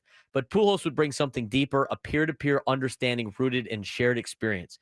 I think that goes a long way. Being able to relate to your players goes a very, very long way. And years where I can relate to the players that I coach, we have usually a lot more success than years that I can't relate to my players. And that's at the high school level. It's the same thing at the higher levels. Same thing at the higher levels. Pujols knows what it's like to carry the weight of stardom. He understands what it's like to take on expectations of a massive contract. He understands that the pressure to lead a franchise. He understands that he could mentor Manny Machado, not just as a player, but as a fellow superstar navigating the grind of this long-term deal that he's got. Speaking of superstars, by the way, we just got this email from San Diego State confirming that Aztec legend Steven Strasburg will now be the special assistant to the head coach for San Diego State baseball. Finally. So Steven Strasburg is back on the Mesa. He wanted to do stuff with them last year, and they didn't let him come back. It was kind of crazy. But new regime, new head coach, got him back part of the program. San Diego State baseball is going to be well improved from last year. It is about time that they bring him in. All right, back to the Pujols situation. So that's what the Manny Machado situation. This is what, is there anybody, Frank, that brings that type of intangible to the Padres' most iconic player on the team? No. Not a single one. There is not a single candidate that can do what Albert Pujols does in terms of a relationship, with Manny Machado. There's not a lot of people on this planet that can do that. Manny plays for the Dominican Republic in the World Baseball Classic. Albert Pujols obviously being from the Dominican Republic. I mean, every single level of this, superstar, long-term contract, expect to carry the organization, making tons of money, like superstar in Major League Baseball. Nobody understands that like Albert Pujols. And to me, you need a manager of this Padres club that can relate to a guy like Manny Machado, who is your number one guy on this team. And he's got to be able to do it with your number two guy on this team. And that's Fernando Tatis Jr. Those are the two big contract guys. Those are the two faces of the franchise. Where those guys go, the team goes. Those are the ones that need to have a great relationship with the manager. And to me, that's why he needs to be the manager of the Padres. Nobody commands the respect for those two individuals more than Albert Pujols, Frank. No, absolutely. And like it said here in the article, if anyone is going to be able to tell Manny Machado hard truths, managing his workload, adjusting his leadership style, Pujols is the guy. He's done it. He's been there. He's played under a long-term contract. He has been one of the faces of the league. He has been the guy, the reason that people pay money to go to these games. So if there's someone who can tell Manny that stuff and have it stick, Pujols is the guy. It goes beyond Machado, right? Fernando Tatis Jr. at age 26, Xander Bogaerts, age 33, would both gain a manager who understands both the energy of youth and the challenges of aging with a big contract. Jackson Merrill, 21-year-old rookie outfielder, could look to Pujols as a model since Pujols himself burst onto the scene at 21 with an all-time great rookie year. Right? I mean, he can relate to so many different of the players as part of this team. He can relate to the older veterans too, Frank, about being the guy that was past his prime and how he helped the young guys. I mean, he is to me, the front runner to get this job and the most important piece to this team moving forward. And the best part is, I think, unlike Bob Melvin and unlike guys like Mike Scioscia, he's a recently retired player. He is a guy who has just been through all of this in this generation. When you're talking about Bob Melvin managing and mentoring Manny Machado, that's a generation before. There's a gap there. There's a difference in the way baseball has been done over that time period. So I think even that is something that can't be overlooked, is that this is a guy who's not only been there and done it, but has been there and done it recently, very recently. He understands the new part of the game. Yes. He understands the new part of what the game has been. Resume is virtually unmatched. I mean, just think about like him as his resume in terms of being a player stacks up with the best in the game all time. He's one of the best players to ever live and play this game. He's going to demand the respect. It brings instant credibility and emotional authority. He embodies discipline and professionalism, qualities the Padres have sometimes lacked. He understands both superstar egos and young player development. His leadership could unify a talented but inconsistent roster.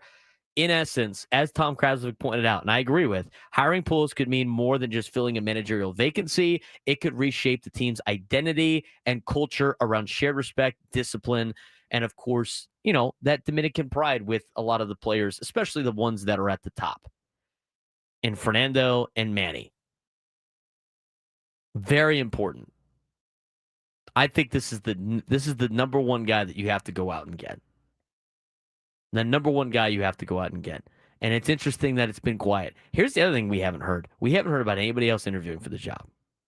I thought for sure we'd get a couple. It's Esposito, and that's it. That's the only other guy. And we didn't even get an announcement on, oh, hey, Esposito's is interviewing for the job today. It was after the fact he already did that they said that he was interviewed, and we haven't heard a peep out of the Padres since Wednesday when the Pujols interview happened. I hope that they do it on like a Tuesday, Wednesday. Kind of, it's usually the most beneficial for a show. Hire them on a Wednesday and then like push the press conference back to the following Wednesday. I mean, that would be great. Everybody listening on Park Boulevard. Have some of Dave Roberts' travel issues getting Pujols back. We got to push the date back a little bit. Yeah, right. What was that all about? He's just whining, dude, trying to pull the same thing he pulled last year. Yeah, what is he whining about? There's nothing you can do about it, It Dave. took- What are it you gonna do? took Play in TSA Omaha instead? It took him too long to get through TSA. They gotta go through. Guess what? When you have a team in the league that is in a different country, you have to go through customs and international travel. And guess what? You might have to do it again if the Blue Jays win another game. Isn't there a government issue happening right now too? Yeah, Like, isn't it also shut down? there's also a government shutdown. Yeah, I guess that doesn't help TSA. You know what? This is where I need like the government. I mean, they've been shut down for I don't even know how long. It hasn't affected my life at all. So I think Forget about like about it, I forget that they, what do we need them for again? Sometimes you ask that question. Anyway, where do my taxes go exactly? Where do the Chiefs play? Need him for TSA to get Dave Roberts through customs. No. I need him to get me through security when I travel. I don't care about Dave Roberts or his complaining of being on a charter jet. Oh, what? Are you kidding me? Have you flown charter before ever? Do I look like I have more than $5 in my pocket at any given time? Hey, man, it's like being a part of whatever. No, God, like no. just I've a never team flown like charter. I have flown charter multiple times with USD, TCU. The charter security and everything is like the easiest thing ever. It's like the easiest thing ever. You take off your shoes. They go like quick. You don't have to it's so simple. You probably don't have to take your shoes off anymore because you don't have to do that getting on an airport now. Simple. What is he complaining about? People like the bitch, just a bitch, I guess. No, I mean he did the same thing last year with Manny's stuff, and he's hoping for the same result. Which, I mean, again, that's wonderful. They can't win without mind games. All right. What's going on in the Sports Fix? Sports Thread. We'll get to that when we come back. He draws the foul. Where the Chiefs play always. We're gonna break you out of that habit. We'll talk about the World Series and get to the Sports Thread as we continue on the Braden Surprenant Show. San Diego's number one sports station, 97 through the Fan.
This hour on 97 to the Fans brought to you by Toyota of Poway, voted San Diego's #1 Toyota dealer by USA Today with APRs as low as 0% and tons of new Toyotas on the ground. No tricks, only treats during the Trucktober sales event happening now only at Toyota of Poway or online at toyotaofpoway.com in the heart of San Diego. How much of the World Series are you just like locking into, Frank? I was downstairs on the couch flipping through Instagram on Friday night when my mom, who was out, asked for a score update because she wasn't getting any reception in the place they were in. By the way, Yellow Pants have been hitting too. Yes. Steelers last night. Oh, I got the Fat L. I got the riot act about that last night. What? Their uniforms are awful. It's a throwback from 100 years come ago. on. They What can did make you it look expect? cooler. The gold pants. Come on. And that was when I found out that game one was 2-2. She asked again, and that's when I found out game one was 11-2. It's all one inning. And I then found out last night as I was updating the sheet that game two went 5-1 Dodgers. Yes. So I have been locked in to the World Series. Oh, yeah, you've definitely been locked into the World Series. If locked in means wide open, flapping gate, then yes, I have been locked down on the World Series. I had, Friday I'm coaching football, so I was like, didn't really know. Our guy Nicky P showed up to the game. He is a Dodgers fan. You know what? It's okay. He's from LA. I mean, his family's from LA. We accept Nicky P. All faults on this show. I feel bad. Nicky P is probably the nicest human being you'll ever meet. I hate all of his sports teams. Literally all of them. He likes the Dodgers. He likes USC. He went to SC.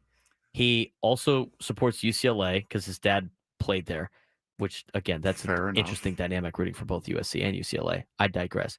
He is a big Oregon fan. We talked about this. Yes. Okay. All schools I do not like. Dodger fan. I'm sure he likes the Lakers. I don't think he has an NFL team, but like so far, I mean, it's just like every team I dislike. Why don't you be the Chargers? He likes Herbert because of the Oregon thing, but he's not a Chargers fan. Good for him. But anyway, I saw him before the game, and I'm like, "What's going on?" I said, "Well, Dodgers up 1-0, so hopefully." I'm like, He's like, Blake Snell hasn't done Blake Snell things yet. You're right. Hopefully, someone falls down well. Game 3's tonight. Scherzer and Glasnow. How do you think Scherzer's going to do in a World Series game? 4 innings. I hope that you better hope he gets 4 innings. Yeah, that's about it. That's all you can hope for, really. Vlad's still on a tear. Sure. I might tune in tonight at 5:00. I got fantasy players on Monday Night Football, though. I mean, this is the part of the season where it's just like, hey, I think I've got the Islanders on tonight. Football time. I got Ducks hockey. I got NFL. I got college football going on. I'm sure there's college games tonight. Islanders and Ducks are both off, so we don't have that. I'm sure there's a college football game tonight. No, there's not. Not on a Monday. They would never go against Monday Night Football. There's games on tomorrow, though. You got the UTEP Miners and Kennesaw State. James Madison. And by the way, it was and Texas State. And by the way, it was UTEP. Remember how I said that there was a study done and I attributed it to Harvard about how the Chiefs get more calls? Yeah. That was actually a UTEP study. That was not a Harvard study. That seems more on par with what UTEP would do more than Harvard. That was a UTEP study. I was wrong. What's going on in the sports world, Frank? It's time for the sports thread. You know that group chat? The one that's always blowing up with the biggest sports takes, debates, and breaking news? You got barbecue back there, and you didn't invite me? Yeah, we've got that too. Welcome to the Sports Thread, where we break down the top 5 stories in sports, just like you would with your crew. Oh, no! Disaster! What a bad idea! No filters, no silence, just real talk. Brought to you by QC Kinetics. Stop sitting on the sidelines. QC Kinetics gets you back in the game without surgery. To learn how, visit QCkinetics.com. All right, Frank, what do we got today on the sports thread? Oh boy. We're going to start New York centric here first, and neither one of them are good stories. Number 1. New York Giants running back Cam Scadaboo remains hospitalized after undergoing surgery on Sunday night in Philadelphia to repair an open dislocation of his right ankle. Scadaboo was carted off the field midway through the second quarter of Sunday's 38-20 loss to the Eagles.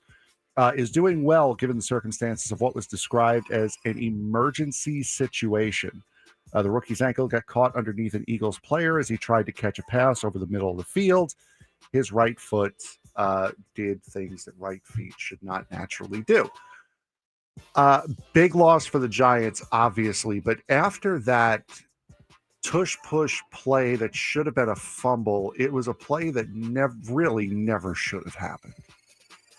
Oh, his ankle Yes. deal. I mean, yeah. So, that happens, unfortunately. And unfortunately, I've already seen that happen this year in high school football, which was awful, for a high school kid. But yeah, that's a tough blow for the Giants. A big blow for Cam Scadaboo, obviously, and hopefully he can recover and hopefully everything checked out and it was a clean break. I mean, based on my experience now of seeing it with our high school kids, the cleaner the break, the better it is. And so hopefully that is the case, and we'll get updates, obviously, on Cam Scadaboo as he works his way back on recovery. The tush-push thing was also a joke because that was despicable. You can't have it both ways. You can't just be like, you can't call the forward progress when things don't work. I mean, if they would have called forward progress on that and he didn't fumble, they'd be incensed about blowing the whistle. You can't let them just keep driving the pile and not but then blow the whistle when the ball comes out. That, they need to ban that play and stop telling me the Eagles are better than everybody else at doing it. It's an unsafe play, first of all. And second, if the officiating is not going to ever call the penalties on that play, they need to get rid of it. Yep. On to the next one. Absolutely. Number 2. Former New York Jets center. This one came out just before the game started yesterday. Former New York Jets center Nick Mangold, a franchise legend who endeared himself to fans and teammates with his blue-collar, everyman demeanor, passed away yesterday due to complications from kidney disease. He was 41 years old. Mangold's death came 12 days after he made a public appeal for a kidney transplant. Jets owner Woody Johnson said in a statement, Nick was more than a legendary center.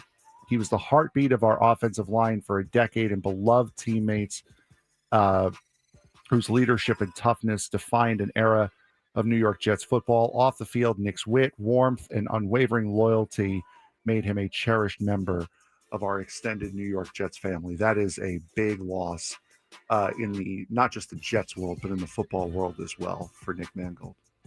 Yeah, that sucks. I mean, that whole story that came out yesterday was rough to hear. I mean, what a great man he was and a great football player. And, that 41 is so young, so young.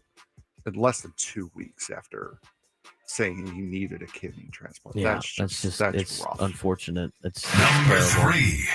3. Arch Manning had to leave the game on Saturday after his helmet appeared to bounce off the ground at the end of a 13-yard run on the first play of overtime in the number 22 Longhorns 45-38 victory over Mississippi State on Saturday. Manning dropped back to throw on a play, but scrambled up the middle when he couldn't find an open receiver. As Manning dove while being tackled by safety Isaac Smith, he was hit from behind by a defensive lineman, Kaderick Bingley-Jones.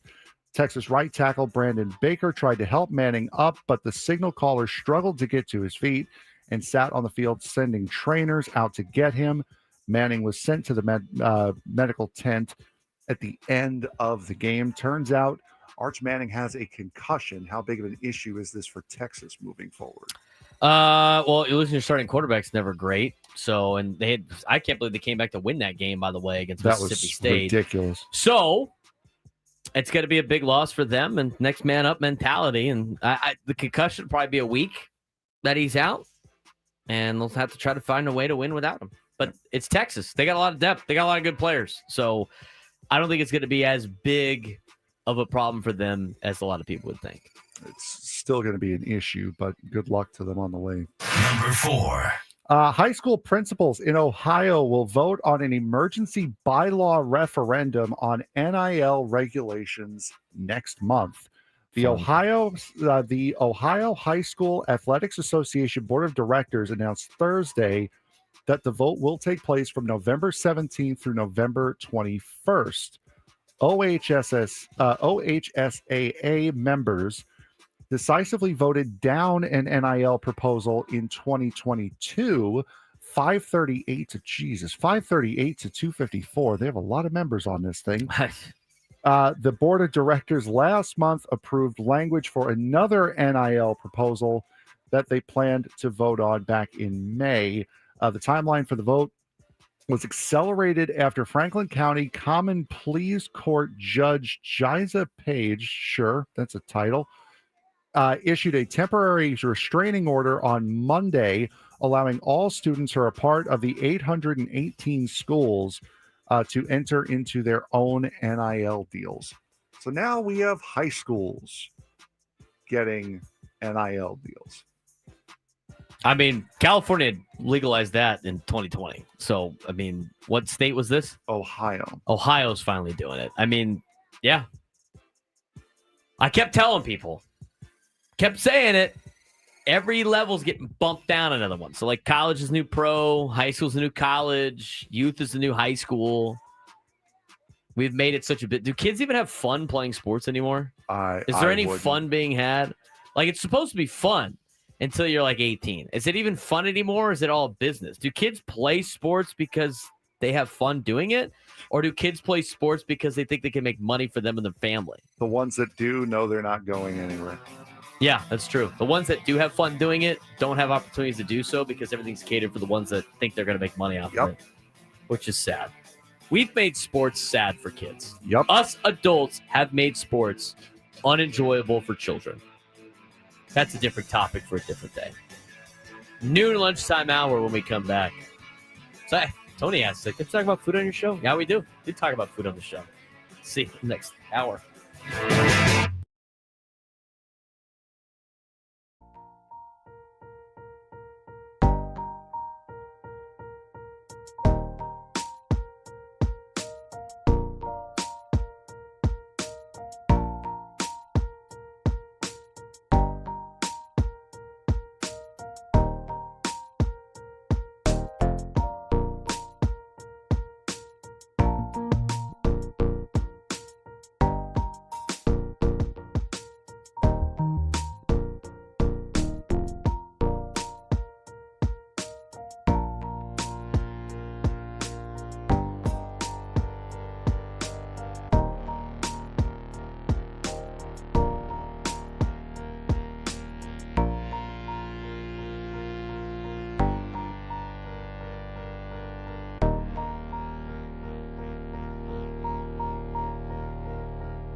San Diego, it's time to fire it up. From the beaches to the ballparks, from the Gaslamp to North County, no one knows America's finest city like he does. You can't just punt on a Manny Machado prime year.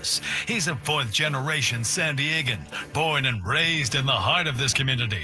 Passionate, opinionated, and always bringing you the real talk on your teams, your city, and everything in between. Braden totally knows his stuff. He's ready for the next step. That guy is good. Live and local, it's the Braden Surprenant Show. But I think Braden's one of the up-and-coming young stars in the media game in San Diego. Now, here's your host, Braden Surprenant.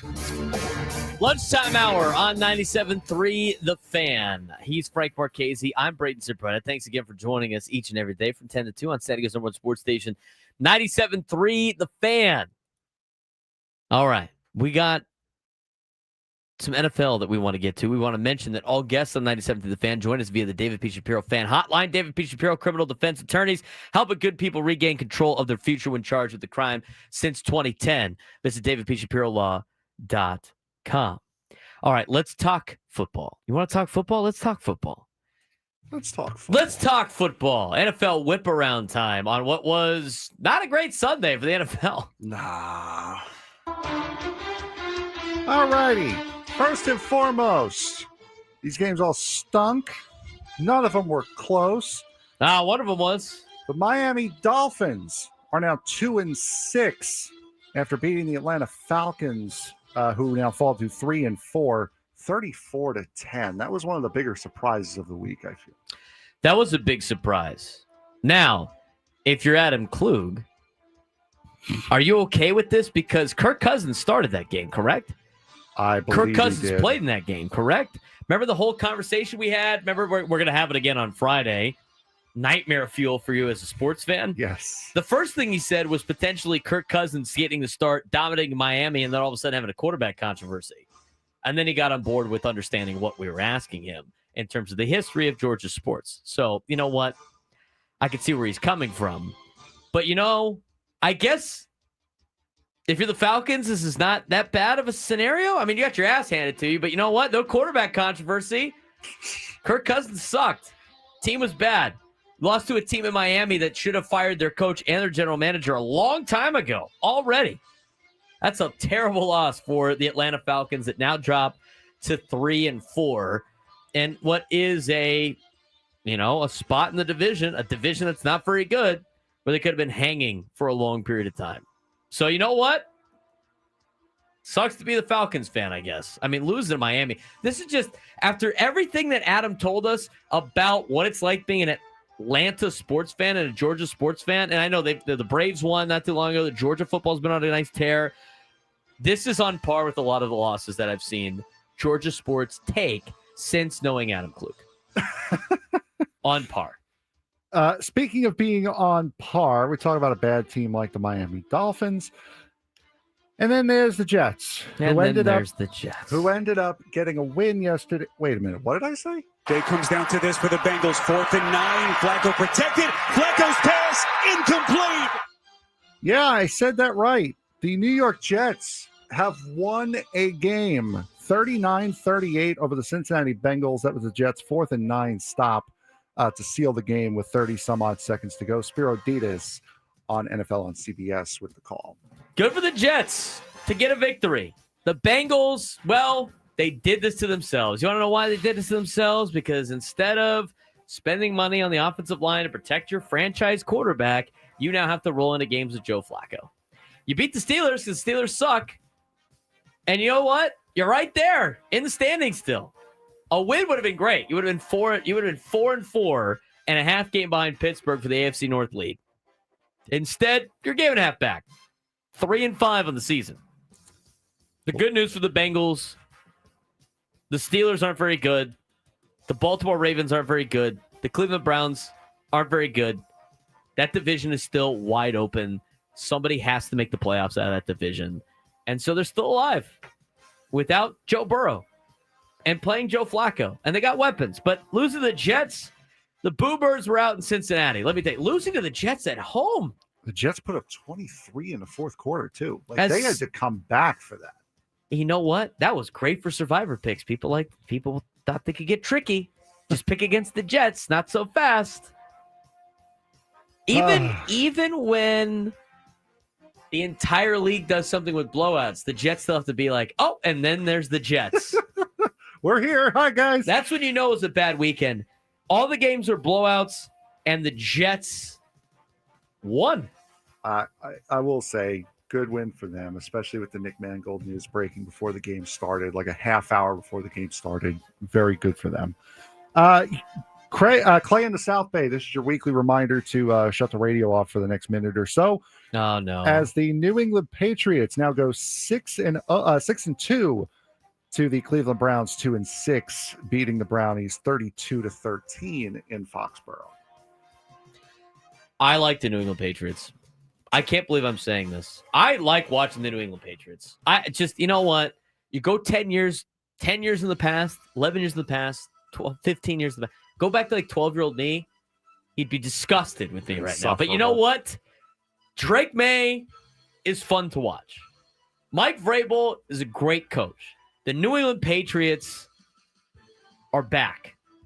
They're just not as insufferable as they were with Tom Brady and Bill Belichick.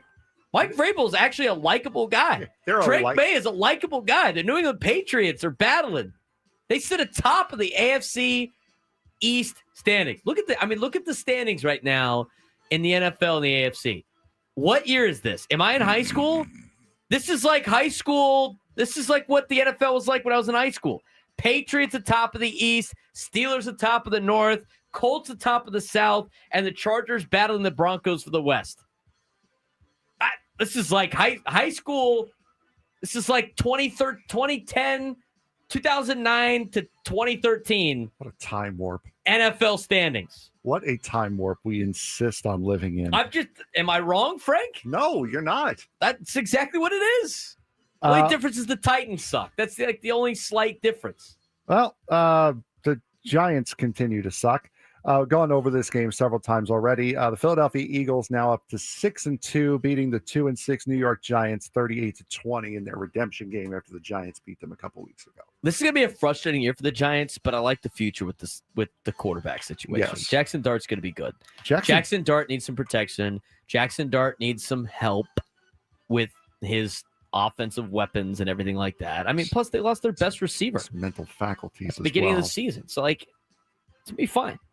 Yeah, Jackson Dart looked more shaken up than Cam Scatterboot did over that injury, by the way. Like that. It's that not one fun to messed, see. And that I mean, messed him up. I told you, unfortunately having recent experience with this, the kid that got hurt, unfazed. Everybody else, oh my God. That's the odd part about it. I mean, you're going through it. Not only can you see it, but you can feel it. And you're not nearly as messed up as everybody else.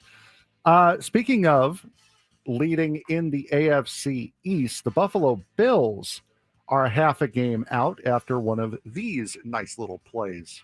Blitz coming, so Allen got rid of it to Shakir, and this is where Buffalo hurts you. In space, Shakir, cut back, touchdown, he's gone.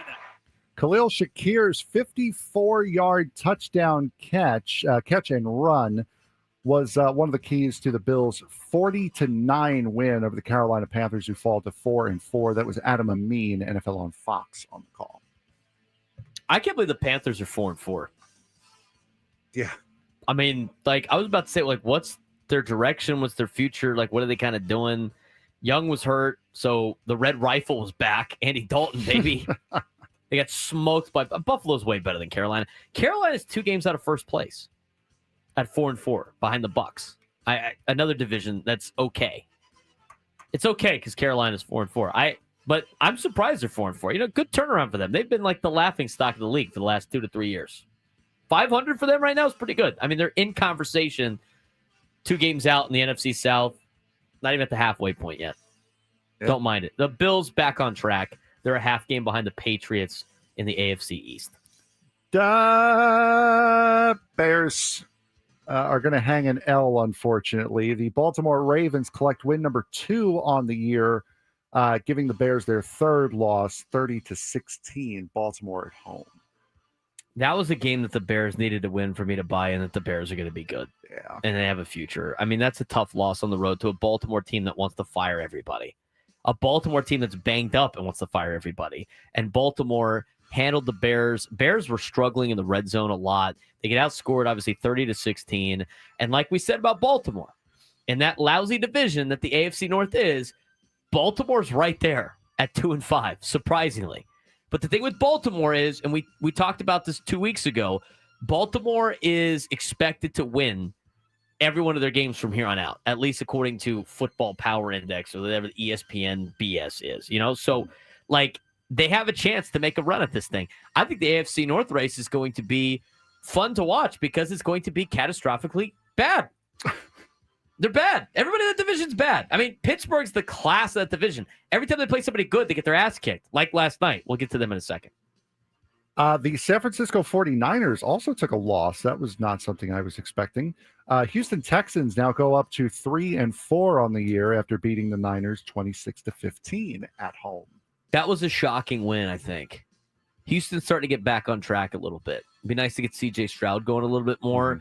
I am surprised by the loss by San Francisco. At one point yesterday, I was doing errands. I ended up going to Sandwich Emporium, great place over in the Claremont area, the Bay Park area. And they had the game on. I walked in, I'm like, I'm sorry, the Niners are losing by how much to the Texans? Excuse me? Excuse me is right. It's a tough loss for the Niners, who are trying to keep pace in the NFC West. Now a half game behind Seattle and the Rams, who are both 5-2. NFC West playing some pretty good football. I think the Niners have done a good job without Brock Purdy. I honestly don't think Brock Purdy's a major upgrade to what they have with Mac Jones. One result that we were not shocked by, the now 6-2 Tampa Bay Buccaneers get the New Orleans Saints tied with the Jets for worst record in the league, 23-3, as the Bucs beat the Saints in New Orleans. Have the Saints played the Jets yet? I don't think so. The Saints are the worst team in the league. Well, they're tied. They're both tied. I know, but I'm saying, like, they're the worst. If I had to pick between the two, I think New Orleans is worse than the Jets. Fair enough. I really do. I think they're poorly coached. They really have nothing going on for them. Spencer Rattler is awful. I mean, he is beyond awful. Yeah, and the guy behind him is not good either. What's his name? Schoon? I don't even know what his name is. Sure. He's terrible. I mean, Chris Olave is trying the best he can. He got stripped yesterday. I mean, they are just bad across the board. It's amazing they won a game. They might be one of the worst teams I've ever seen. Well, they suck. The Dallas Cowboys. They also suck, by the way. They had a hard time up in Denver. It's going to Harvey. It's Harvey into the end zone for a touchdown. R.J. Harvey's third touchdown catch of the game. Denver winning 44-24. Broncos are 6-2 on the season. Dallas now 3-4-1. Jim Nantz, NFL on CBS on the call. Our boy Perez was at that game yesterday. He's flying back right now. He was listening to the show. I don't know if he's doing it right now. That's cool. Cowboys are bad, dude. I mean, their defense is bad. Dak Prescott's doing everything he can, but Dak Prescott threw a couple of picks yesterday, and they weren't even like traditional Dak Prescott picks. You know what a Dak Prescott pick is?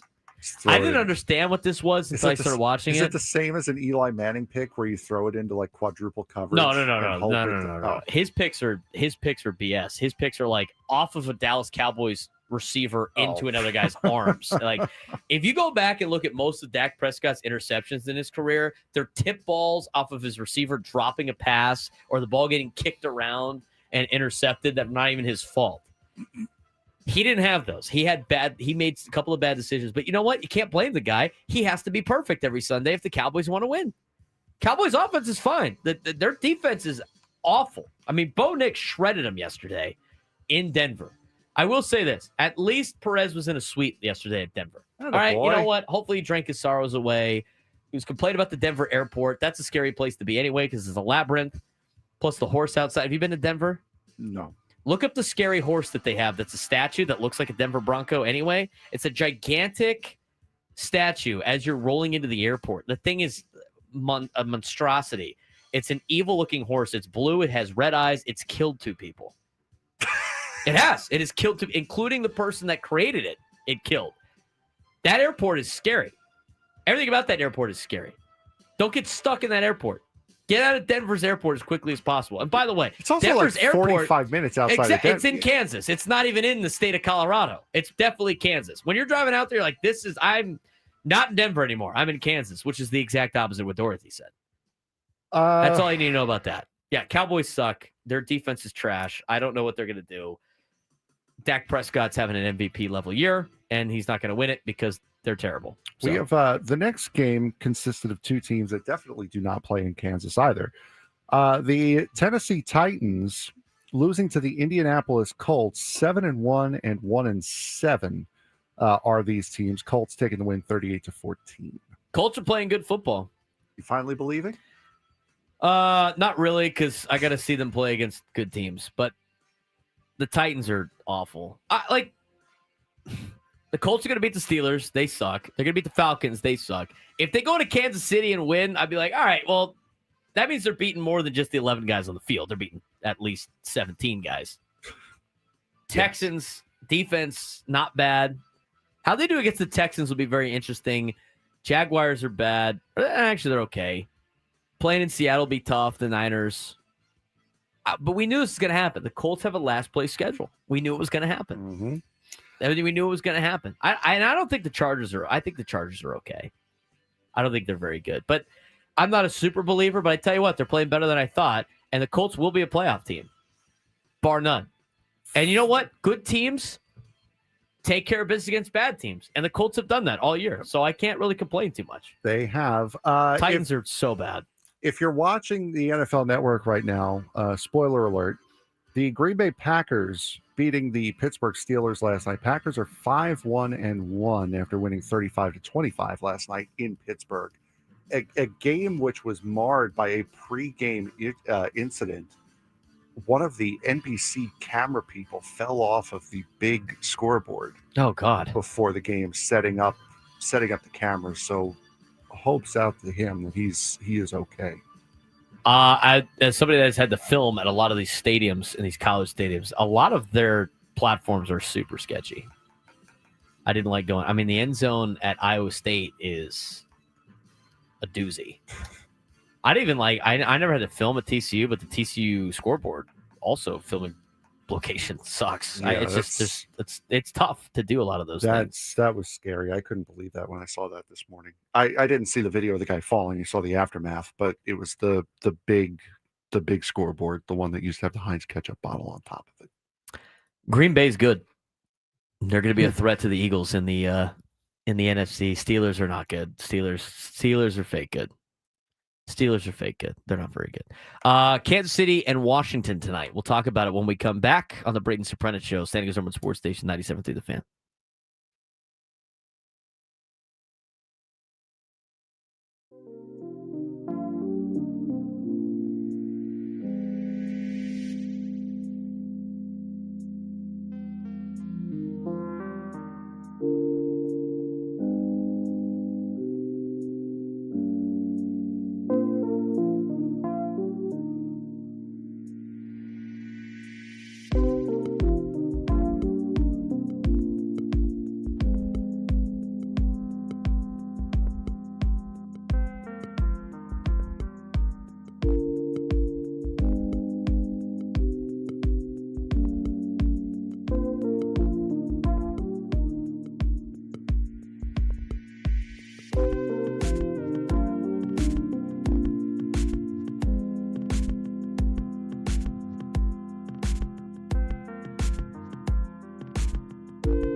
This hour, 97 to the fans, brought to you by Toyota of Poway, voted San Diego's #1 Toyota dealer by USA Today, with APRs as low as 0%. Tons of new Toyotas on the ground. No tricks, only treats during the Trucktober sales event. Happening now only at Toyota of Poway, online at toyotapoway.com in the heart of San Diego. We do want to get to the midday sports standoff today. Give us a call. This is the last week to qualify. There's not a lot of qualifiers this month. 833-288-0973, 833-288-0973. If you could take me down to some sports trivia, you would be qualified for a chance to win our grand prize, a trip for two to see Jerry Seinfeld in Las Vegas, including 2 tickets to the show on April 17th at the Coliseum at Caesars Palace, 2-night stay at the Flamingo Hotel and Casino, and a $100 gas card. Jerry Seinfeld returns to the Coliseum at Caesars Palace on April 17th and 18th. See Ticketmaster.com for tickets. All right. We got a fun question today. I think so. NFL related. Yes, it is. I like it. Okay, let's talk about tonight's game. Monday Night Football. Do we still have the overreaction or the buy or sell for that? Bold prediction? No. I got to go back in the archives and find it. Sorry, bud. Come on, man. We were going to talk about it on Monday. No, we talked about it today. We talked about it on... We did the bold prediction? I believe we did. I don't know. We didn't, because remember you were like... We did. No, we did do it because we normally have some sort of earth-shattering news that keeps us from talking about it today. So, what was the bold prediction? The Chiefs are going to win. That was the bold prediction. That was it. Is that what that was? I think so. Are we sure about that? Probably not. No. What week of the NFL is it? It is week 8, sir. Week 8. I'm going to see if I can find it. 8. NFL preview. Let's see if I can find this thing that we had, this bold prediction. Betcha I beat you to it. Here it is. Our guide lost. to week all the deals. Okay, let's get to Washington, Kansas City. Bold prediction, Isaiah Pacheco recorded season high 17 or more rushing attempts. Did we do that? That is right. Yes, we did do that. I think I said I needed him to. For Yes. fantasy? I don't need him to do that now because I've destroyed Matt Scraby in fantasy this week. Oh, no. Let's pull it up, shall we? Let's pull up the fantasy football. Do I need anything today? I don't know. Probably not. Maybe. I am currently beating Matt Scraby. 107-76 in fantasy football. Matt Scraby has Rashee Rice tonight. That's it. I have Isaiah Pacheco, Terry McLaurin, and Harrison Butker. That should be well in the bag for fantasy football tonight. What do you think, Frank? Sure. Pacheco, McLaurin, Butker. He's got Rashee Rice. I'm up 107-76. Should be okay. Should be a dub. Which would bring me to 6-2. I smoked Tony last week, by the way. Jeez. I did. Just tearing that show apart piece by piece here. Well, just, 1 week at a time. Yeah. I hope maybe I'm playing Quite Ella next literally. week. Maybe I'm playing Ella next week. Let me see if I can find the score that we had. I'm telling you, it was a good week. It's a good couple of weeks. We're on a little bit of a run here. The Funky Town Six Shooters are off to a really good run. Last couple of weeks. Oh my God. I beat Tony's team 128-61. Hey, thanks for showing up. Huh? I don't know if we've played Ella or not. Have I played Ella's team yet? I beat Sammy Lev 133-116. Okay. Also good. I beat our friend Ron 143-105. I'm on a winning streak here. I beat Thomas Andrews 139-110. I started off weak, though. Lost to Greg Ranieri. I beat Elo's nephew. Take that for what it's worth. I did lose to Elo in week 1. Elo's team put up the most points he had scored all year.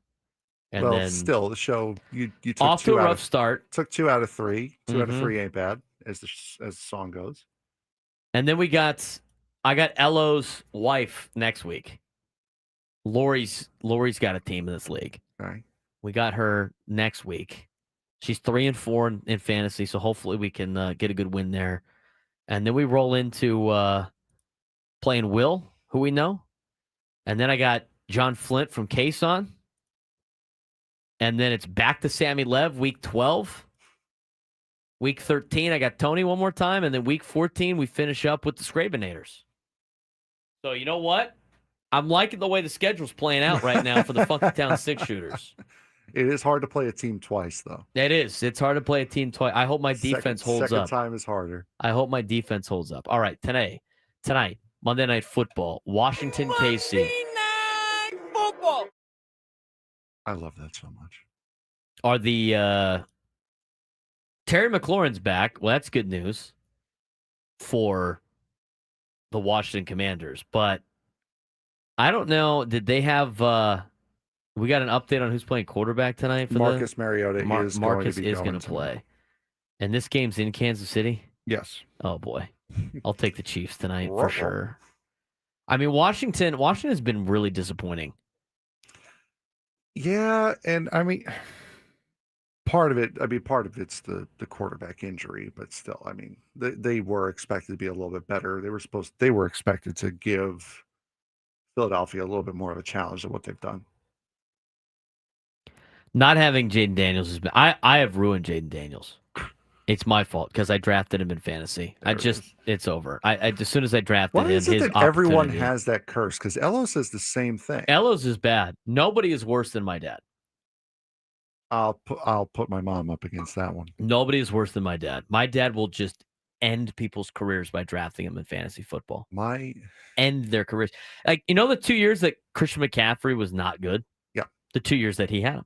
Gotcha. I had him last year. It's great. Had him this year. It's good. I'm not the biggest curse on that, but you know what?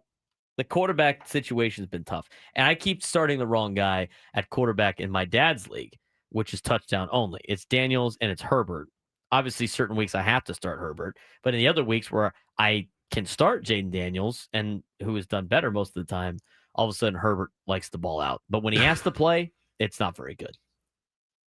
The Commanders have been very disappointing. I thought for sure they'd be a lot better. Obviously, injuries have played a factor. And for some reason, Terry McLaurin cannot play on my fantasy team. Because when I have Terry McLaurin, the guy never plays. When everybody else has Terry McLaurin, they seem to have really good years. He seems to have really good years. So tonight's game, interesting matchup between the Commanders and the Chiefs. Chiefs are now in the we got to win to catch up with everybody else in the division mode. As the Chiefs sit at 4-3, a half game behind the Chargers in the AFC West. Washington trying to keep pace in the division. Dallas Cowboys are in second place still at 3-4-1. Because the Giants are not going to be competitive, especially without Cam now. And then Washington, I'm surprised by the way Washington has played this season. And they're 1-3 on the road. I can't imagine them going in the Arrowhead and getting a win tonight. No, I can't imagine it. Even with the Chiefs being as weak as they have been recently, I don't see them winning tonight. I don't see them winning tonight either. Hey man, fantasy football is the only thing that's driving the NFL right now. Let me tell you, if it wasn't for fantasy football, the NFL wouldn't be making as much money as they are. They have cashed in on the fantasy football stuff. That's why I find it funny when NFL players complain about fantasy football. It's like, you do understand, like, you're getting paid the amount of money you're getting paid because of fantasy football? Am I paying for a red zone if I didn't have fantasy football? No, I'm not. I don't care. I don't have a team in this league anymore. Fantasy football, I'm watching all these games. And I'm a football fan. The fantasy football, like the haters of the fantasy football, I mean, this is, you got to jump on the bandwagon at this point now. I mean, almost everybody plays fantasy football. Almost everybody. The one that's crazy to me is the fantasy baseball players. I don't know how you guys do it. I don't know how you guys do it. I cannot stay that focused. And I have a better attention span than anybody that's a Gen Z or younger. But I'm going to tell you right now, fantasy baseball, that is some sicko stuff. That is sicko. I don't know how people do it. The one year fantasy NBA too. The one year I did it, I set my lineup like a week in advance. So like that entire week I had the guys that I wanted in, and I just had to remember to do it every week until I forgot. And I have no idea how that ended up. I got to tell Juan in the chat, by the way, should have been smart and picked up Drake May on the waiver wire. Bro, I drafted Drake May in my other two leagues. I'm in 3 leagues. In the league that's touchdown only, I didn't draft Drake May. I drafted Daniels because rushing touchdowns count more as passing touchdowns. Guy can run.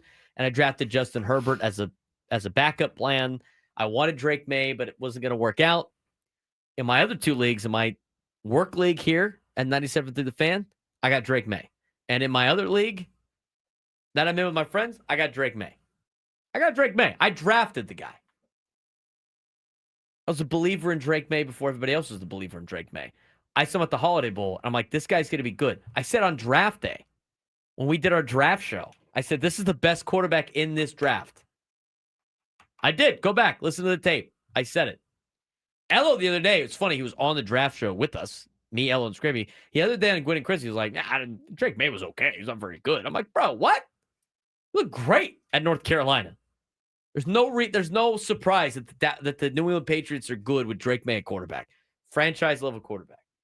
They actually have protection for him this year. Last year, they had a different guy starting at left tackle almost every single play. You wonder why Drake May didn't play very well? The guy's running for his life. This year, he's got some protection. He's got Hunter Henry, young quarterbacks, need a tight end to throw to.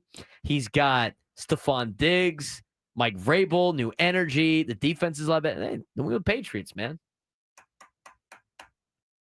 Telling you.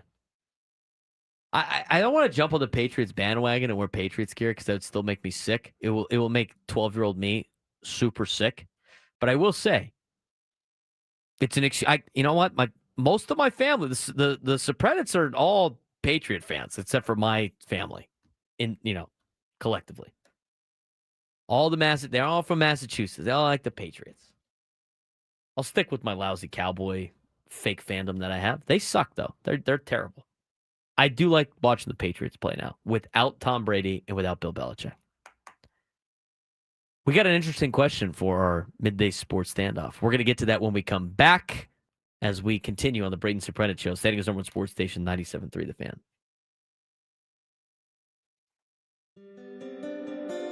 That Elo impression was...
All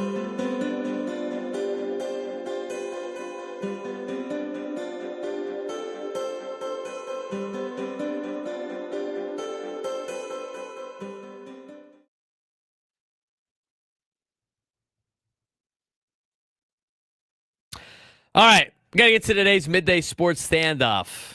Teased it going to break. If we do have a contestant, right? If this contestant, or if you want to call in later in the week, takes me down in sports trivia, you are qualified for a chance to win our grand prize, a trip for two to see Jerry Seinfeld in Las Vegas, including 2 tickets to the show on April 17th at the Coliseum at Caesars Palace, a 2-night stay at the Flamingo Hotel and Casino, and a $100 gas card. Jerry Seinfeld returns to the Coliseum at Caesars Palace on April 17th and 18th. See Ticketmaster.com for tickets. Let's get to it. Hold on. Ah, man. And Juan Ruiz in the chat, no, I am not in the 97.3 Fantasy League. I'm not really a big fantasy football guy. But anyway, that being said. Welcome to Midday Sports Standoff on the Braden Surprenant Show. I can't believe what I'm seeing right now. The ultimate head-to-head battle where sports knowledge and quick thinking collide. No, it's no good. Are you kidding me? Contestants will go toe-to-toe with Braden in a sports trivia deal where every correct answer brings them closer to victory. Down the sideline! Wow!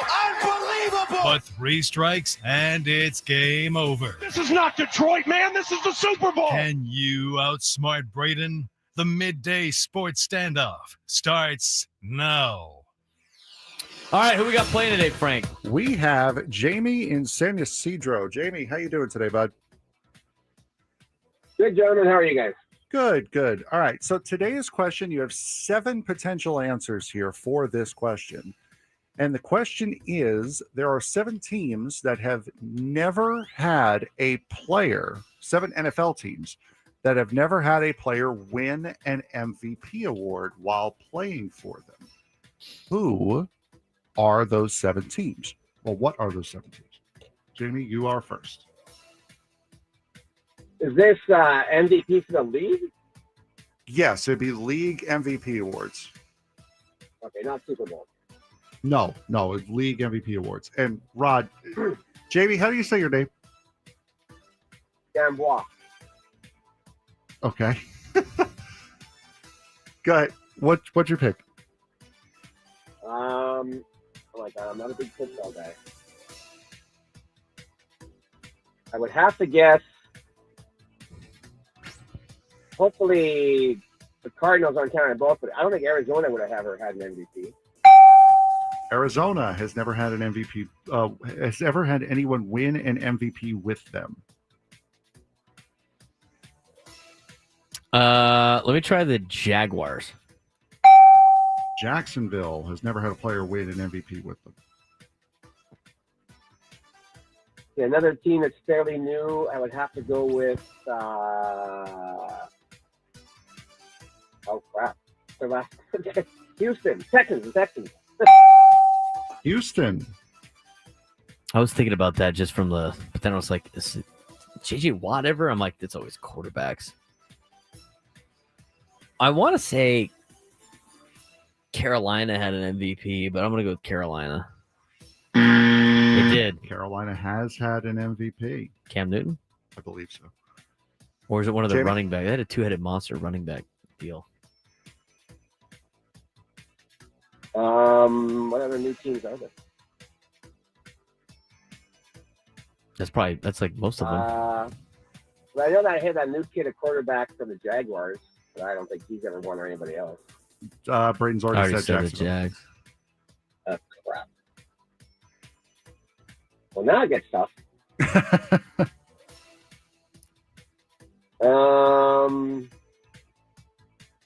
Joe Namath ever a MVP? Let's go with the Jets.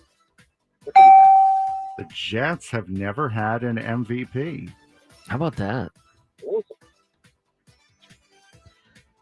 What about the Aints, the New Orleans Saints? New Orleans has never had an MVP. You have 2 left. JB, if you get this one right, you win. Good gravy. Okay, so historically bad teams, except for a couple years. I don't know if Brady won one there, but Tampa? Jamie, There it congratulations. You are qualified to go see Jerry Seinfeld at Las Vegas. Stay on the line. I'll get you there in a second. Braden, you want to take a guess who the last team would be? One more team. Mm-hmm. What did we say it was? We had. So Jamie got Arizona, Houston, the Jets, and Tampa. You got Jacksonville and New Orleans.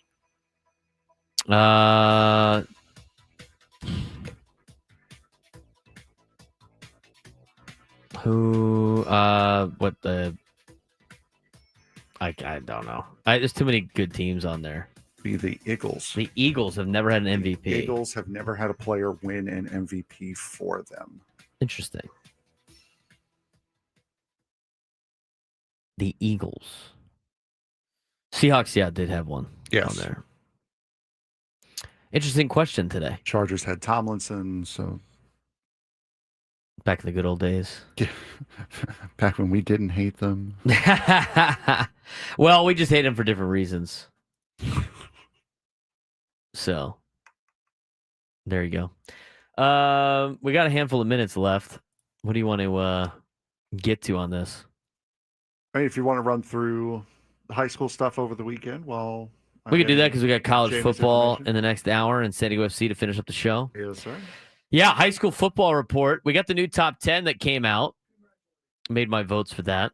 People still complaining that I vote on that poll. I mean, I've asked to be at a couple of times.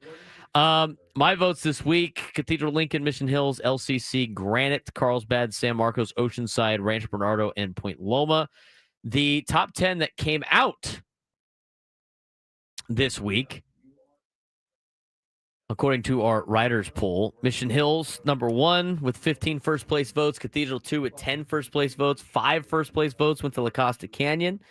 And then Lincoln, Carlsbad, Granite Hills, Point Loma, San Marcos, Mount Miguel, and Oceanside, the top 10. Others that received votes: Imperial, who's still 9-0, Santa Fe Christian, Rancho Bernardo, Mission Bay, and Holtville. That's all the teams that also received votes in the poll this previous week. But it should be fun. I mean, if you look at I started to get a little crazy there with the Max Preps rankings. So that's how they're going to determine the seeding for all of these playoffs, which start next week.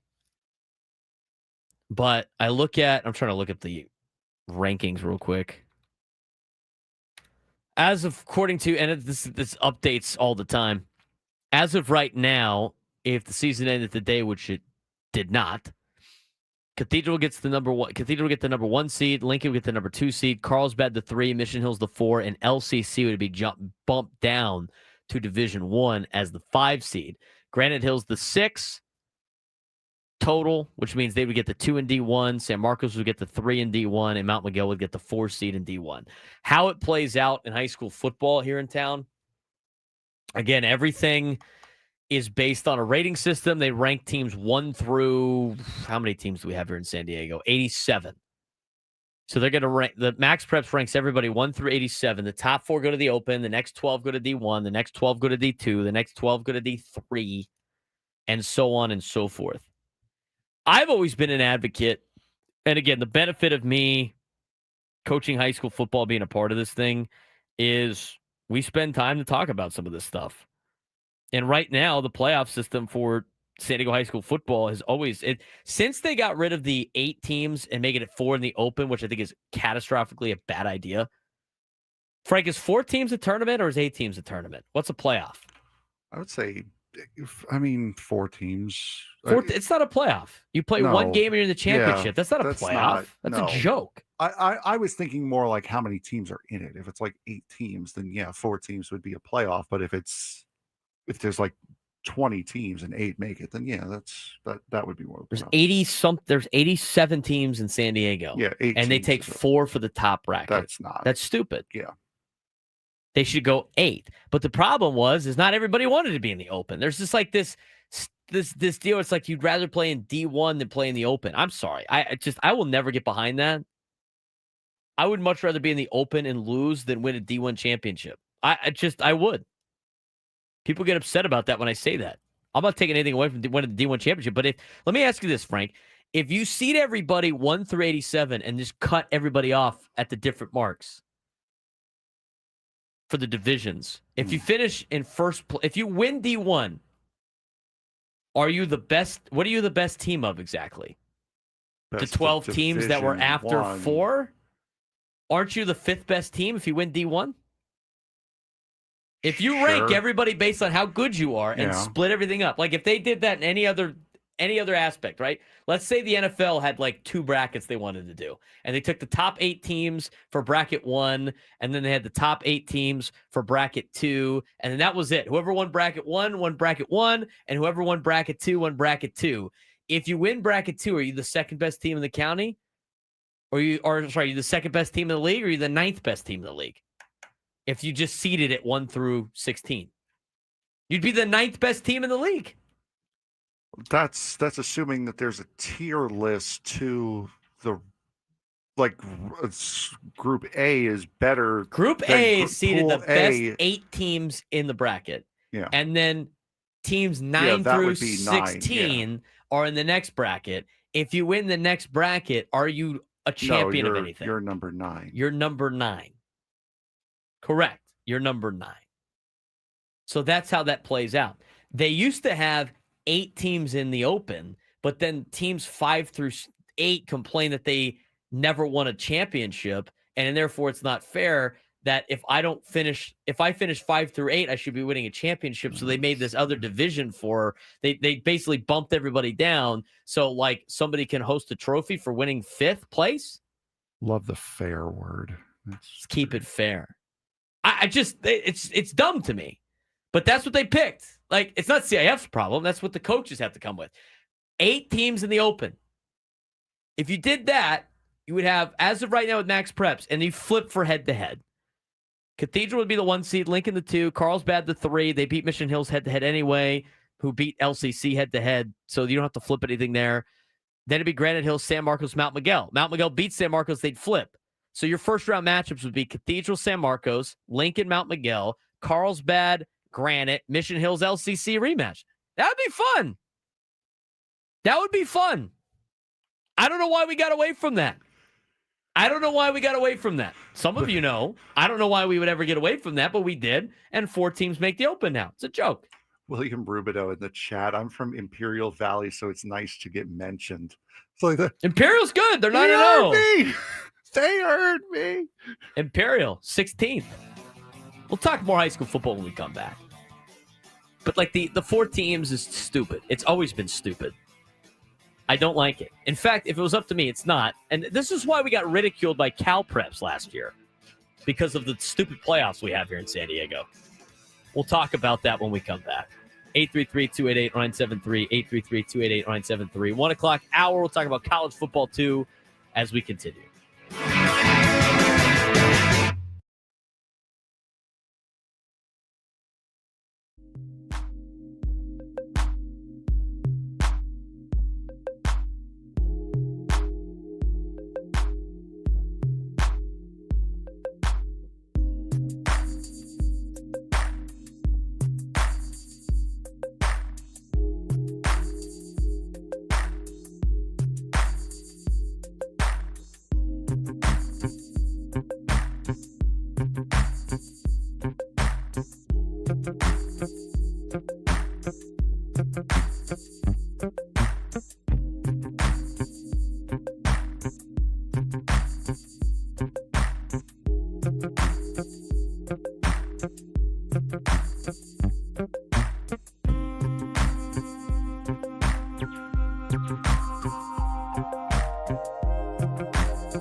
Biggest fan contest returns on Monday, November 3rd. Our grand prize is a night in the Odyssey Suite with 20 tickets for you and your friends to watch a future Padres game with the whole fan staff. Register your name at 97throughthefansd.com/biggestfan. And listen when we announce names each day at 9 a.m., 1 p.m., and 5:30 for your chance to qualify. We will be talking about San Diego FC in just a little bit. People want to know why Point Loma's ranked 10th. Point Loma's ranked 10th in high school football because their strength of schedule is a 14.1 compared to everybody else's strength of schedule that's over 30. It's all based on like who you play and when you play them and who you play them against. Like 10-0 means nothing. Like it doesn't mean anything. In high school football, when you have so many teams, and I hate explaining strength of schedule to people because they go like, well, they're 10-0. Yeah, but they didn't play the schedule the teams above them played. And yes, they did beat Cathedral this year. But it wasn't enough in the rankings to move them up into the open in a place that they would not win a single game. You saw that with Poway a couple years ago. Poway went 10-0, and they snuck into the open, and then they got smoked because they did not play a good schedule. You have to reward the schedules. And here's the thing. Like Cathedral and Lincoln has to... Here's the deal about the scheduling. And here's how everything plays out with high school football. And again, I think 8 teams should make the open. They used to have 8 teams making the open, and then people complained that the higher seeds won. Doesn't that mean you seeded it properly?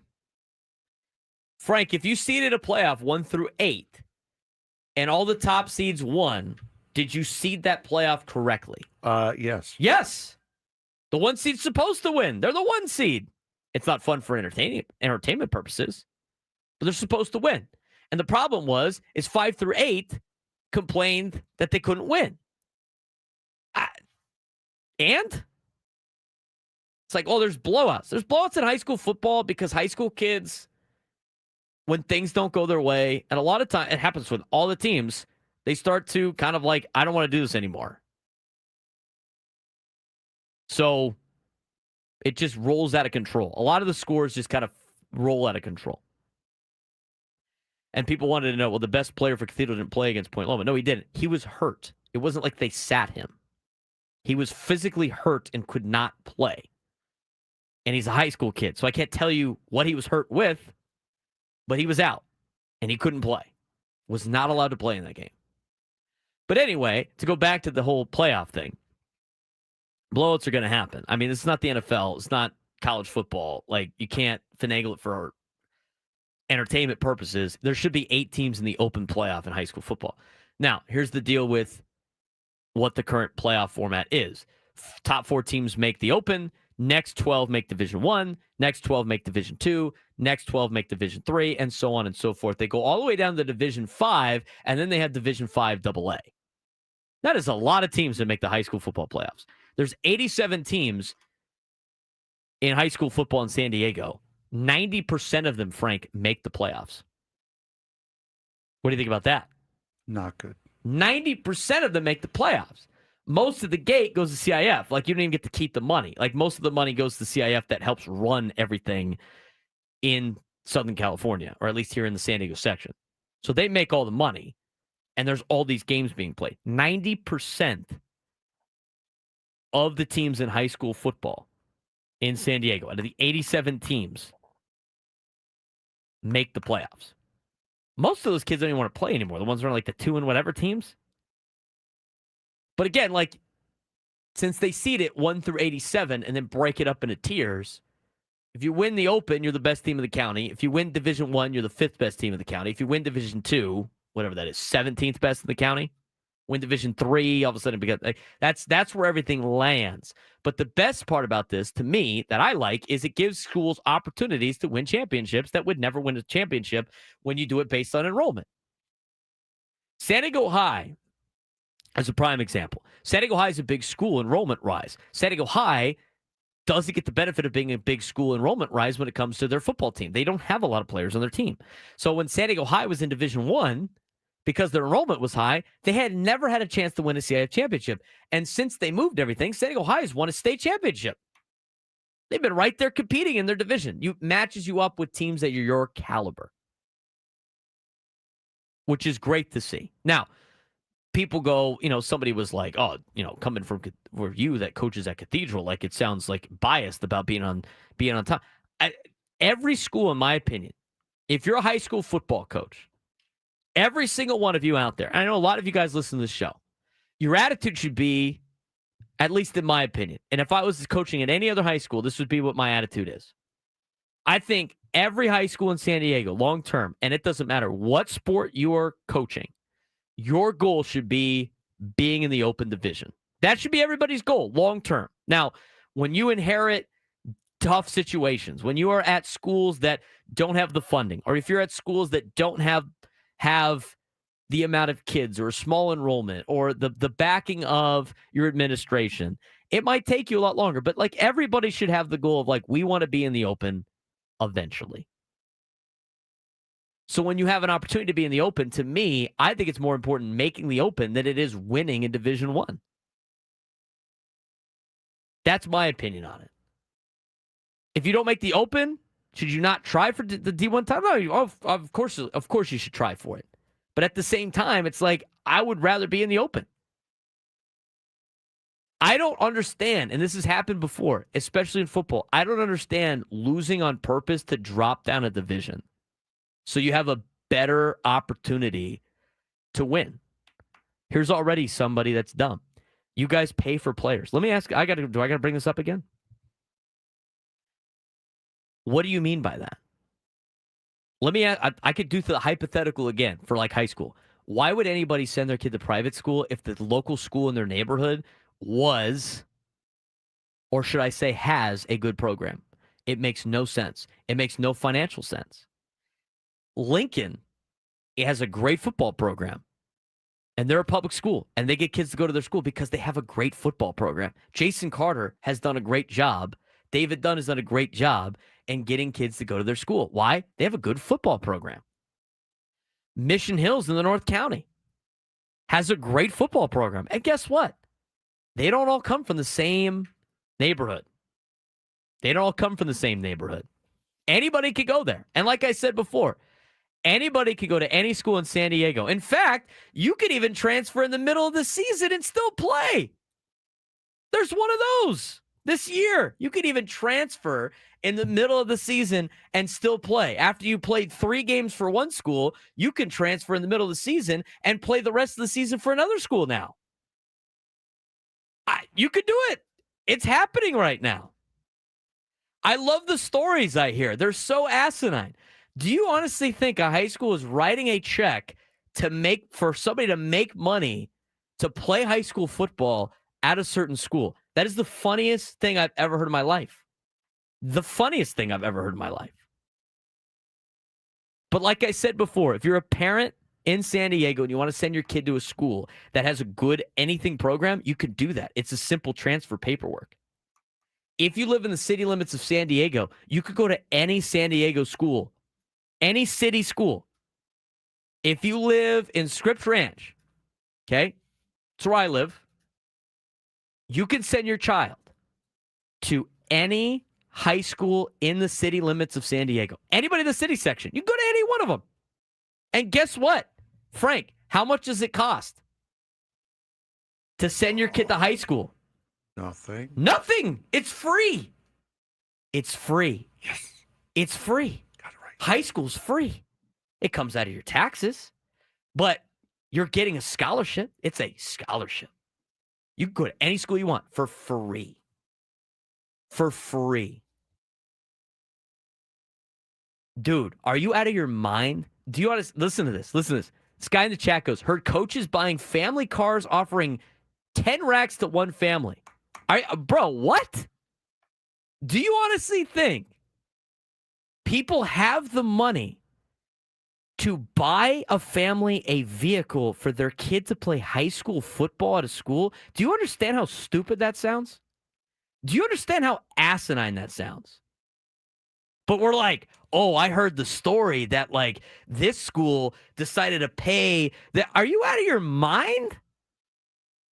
Are you out of your mind? Bro, like, that is the dumbest thing that you could possibly ever say. That is so dumb. People just believe what they want to believe. It's crazy to me. It's crazy to me. And you know what I ask every time? Because I've coached at this school. I've coached at Cathedral for so long now. 8 years. I went there. I've heard this so much. Every time I go, like, what did this person look like? What is their name? And you know what, Frank? Do I ever get a description of what this person is or what they look like or who these people are? No.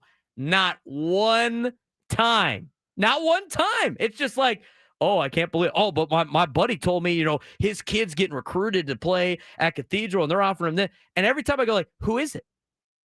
Who's the kid? Who's the player? And you know what? Most of the time, it's a kid that's not even very good. The parents make up the story to make it sound like their kid's good. It's funny to me. But I find out, and this is what I get for this is my clap back at all public schools. You could get any kid you want in San Diego County. Any kid. Anybody can go to your school. The whole neighborhood thing, whatever that is. Anybody can go to your school. Every school's doing it. Every school's got a special rule. This is why I said you don't want me hosting a high school football podcast because I'd expose everybody's little secret they have. Mission Viejo is one of the best public schools in Southern California, has an agricultural program that nobody else has, and guess how many football players are in that program? Oh, a lot. There's a lot of them. But it's a public school. I mean, we can talk about this as much as you want. I'll argue with anybody. I just know that everybody's playing by the same rules. And if you don't like it, you're not doing it right. Everybody is playing by the same rules. There's no unfairness about kids going to schools. And guess what? High school kids and their families should be able to send their kid to whatever school they want to. And here's the deal. You have to spend money and make a sacrifice to go to a private school. They're not getting paid. And if they're getting scholarship money that everybody freaks out about, guess what? Unless it's a full ride, it's not even equal to what public schools can give, which is basically a free education. You can go here for free. You could go here for free. You can go to any high school for free. That's why I try to crush this every single time. The comments we get are so dumb. I can't believe somebody in the YouTube chat, Frank, said A coach bought a. Do you know how much money these coaches make? These high school teachers, they can't even buy a car for themselves, but they're going to buy you a car.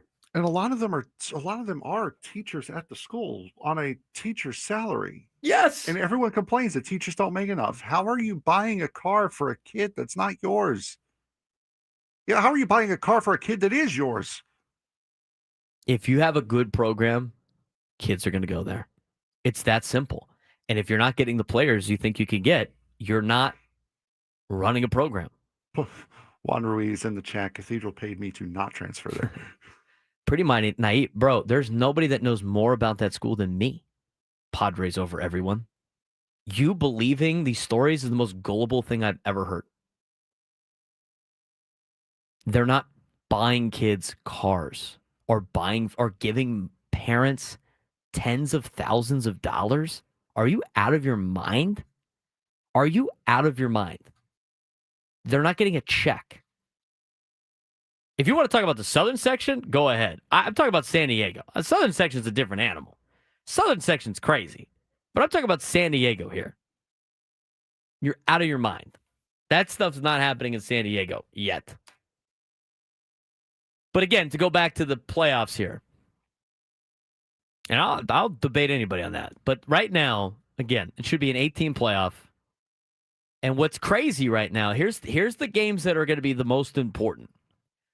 Cathedral's rankings of 59.6, Lincoln's is a 56.3, and they both have enough rating points where they're over Carlsbad, Mission Hills, and La Costa Canyon. So Lincoln and Cathedral are going to be in the Open Division playoffs. Carlsbad, Mission Hills, and LCC is going to be crazy how this gets figured out because they all beat each other one time. Carlsbad's got a 50.9 rating, Mission Hills has a 49.4, and La Costa Canyon has a 49. They're all within decimal points of each other, and they all beat each other once. Mission Hills has San Marcos this week in the Discovery Bowl. San Marcos could knock out Mission Hills out of the Open with a win in a rivalry game. LCC has Torrey Pines. Torrey Pines can do the exact same thing. Carlsbad finishes the season with Del Norte. That is going to be interesting. Now, head-to-head counts, but you can't double jump the head-to-head. So Carlsbad, if LCC passes Mission Hills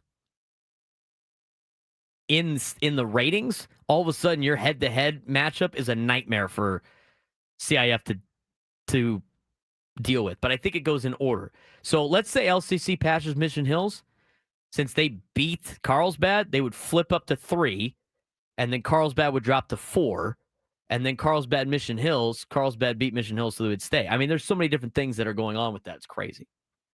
We'll talk more about that as the week goes on. We got a lot of games on Thursday because of Halloween on Friday, but the high school football playoffs is going to be fun for Division I, for the Open, Division II, and we'll have your coverage of it. Fred Warner cashing checks for Mission Hills. Come on. That is the new deal, though, Frank. The new workaround for a lot of this is checking the homeless box on the transfer thing, which is crazy. But when you mark homeless, all of a sudden it makes you eligible for stuff. There's a lot of stuff going on in high school football. We're just scratching the surface here. Just scratching the surface. Has your mind been blown yet, Frank? I've gotten you into high school football, and you're learning the tea leaves behind the scenes and everything like that. My mind probably would have been blown if I had one left. That's true. Olympian Eagles, baby. I do want to shout out Castle Park finally getting new facilities. About freaking time that the South Bay is finally investing. The kids finally, I'm pretty sure the kids at Castle Park kept asking for this. We had that plan to discuss a couple of weeks ago. There were 5 South Bay schools.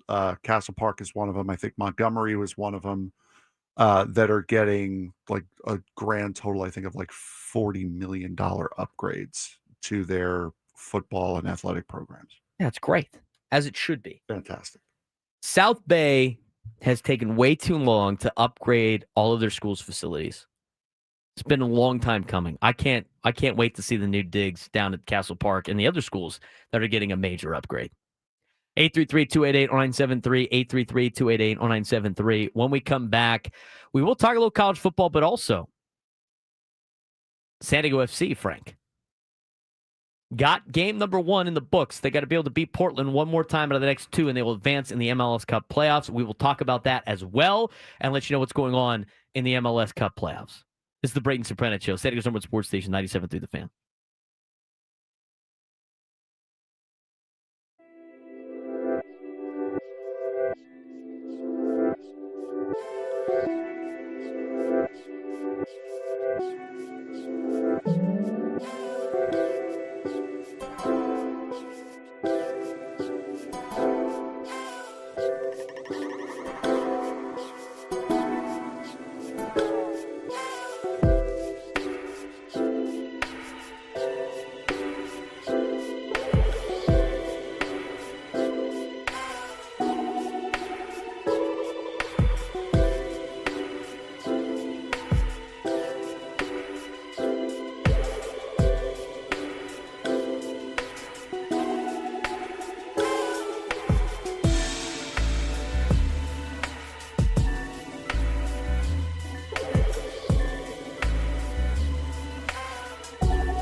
August the 9th, the fan. Join us via the David P. Shapiro fan hotline. David P. Shapiro, criminal defense attorneys helping good people regain control of their future when charged with the crime since 2010. Visit davidpshapirolaw.com. All right, Frank. San Diego FC got a very big win yesterday. Yes, they did. A very, very fun game to watch. A game that honestly should have been like 3 or 4-0 going into the 15th minute. San Diego FC just all over as far as attacking, peppering the net in the entirety of the first half. Oni Valakari finally scores a goal off of I believe it was a corner. After they should have scored one a couple minutes prior, but the keeper made an unbelievable save. I believe that was in like the goal was in the 23rd minute. That save might have been in like the 15th or 16th minute. Anders Dreyer then coming in off a ball, I believe Pellegrino hit off the post. Ball dropped right to Dreyer, who netted it, made it 2-0. Came back down to earth fairly quickly. 6 minutes later, Portland made it 2-1, and it pretty much stayed that way from there. Portland was on a really big run in the second half of the game. But then they had a red card that brought them down to 10 men. It really stunted what they were trying to, what they were really building on throughout that second half. But a first half that should have seen more than just the 2 goals that San Diego FC scored, and a monster win. Biggest win so far in the history of the very brief history of this franchise, to take your first attempt at a playoff game, to take it, run with it, and win in dominating fashion. That was absolutely huge. One big point from last night, there was no Chucky Lozano. He was unavailable last night. He was there, but he was unavailable. Per Mikey Varas after the game, he should be at the very least on the roster for game 2 next week against Portland up in Portland. So he is coming back. He should be available for game 2. Don't know whether he's going to be on the roster or if he's going to be a part of the starting 11 just yet. But Lozano was not there. Well, he was physically there, but he was not available last night either. But it does sound like his disciplinary time is coming to an end, though. Yeah, he was there. You saw the pictures of him talking with Manny and his son right before the game. So it was cool to see Manny Machado there. Crowd looked awesome. Oh, it was unbelievable. It was packed. It was packed, and it was loud. After the Dreyer goal, the place just exploded. It was unbelievable. They had 1 goal called back for offside also. So it very easily could have been 4-5-0 or 4-5-1 at the game, at the final. But once Portland scored their goal in the 36th minute, everything kind of got a little bit more tense. It got a little bit more quiet. The field, the stadium atmosphere was more tense than it was a party. But it was an unbelievable watch last night. Everybody there was hanging on every single moment, and the Ultras again came off incredibly well on television. Heard every chant that they were doing the entire time. And to fill Snapdragon Stadium to capacity, unbelievable to see. And that should be a motivating factor for San Diego State football as well. You saw what that building looks like packed. You saw what it looked like with a raucous crowd, and it was wild. How much were the tickets to those games? I do not know. I feel like they're cheaper than the ones that San Diego State charges for right now. Surprise me, honestly. Let me go on to make it easier to get in there. But yeah, maybe look at the next one. I guess it'd be an if necessary game. Yeah. So San Diego leads the series 1-0. They will be in Portland on Saturday, on November 1st. There'll be a 6:30 start. Is that Pacific time? Yes. I think so. A 6:30 start. If San Diego FC wins that, they'll be moving on to the conference semifinals and awaiting Minnesota and Seattle. Minnesota and Seattle haven't started yet their series. They start tonight at 6. Dallas and Vancouver already happened. Vancouver won in their first game over Dallas. They will be in Dallas on November 1st, also on Saturday at 6:30. And then again, the games like Minnesota and Seattle haven't played yet. LAFC and Austin aren't starting their series until October 29th. They don't start their series until Wednesday, which is interesting. I find it interesting. Like they let me ask you this, Frank. I mean, it's obviously you want Chucky Lozano in the lineup as much as you can, but they've beaten Portland now twice without him. I mean, they don't necessarily need him on Saturday, it seems like. It speaks a lot to their style of play. It's the system, it's not necessarily the players. The players have been fantastic, but it's the system that San Diego State, that San Diego FC has implemented this season. It's like plug and play. There's very little to no noticeable difference when you take somebody out and plug somebody in. Pellegrino has been incredible in his role, filling in for Lozano over these last couple of days. Every time I see Corey Baird play, he is so creative. He's all over the field, and that is something that out of the striker position, of course, you want a goal scorer out of the striker position.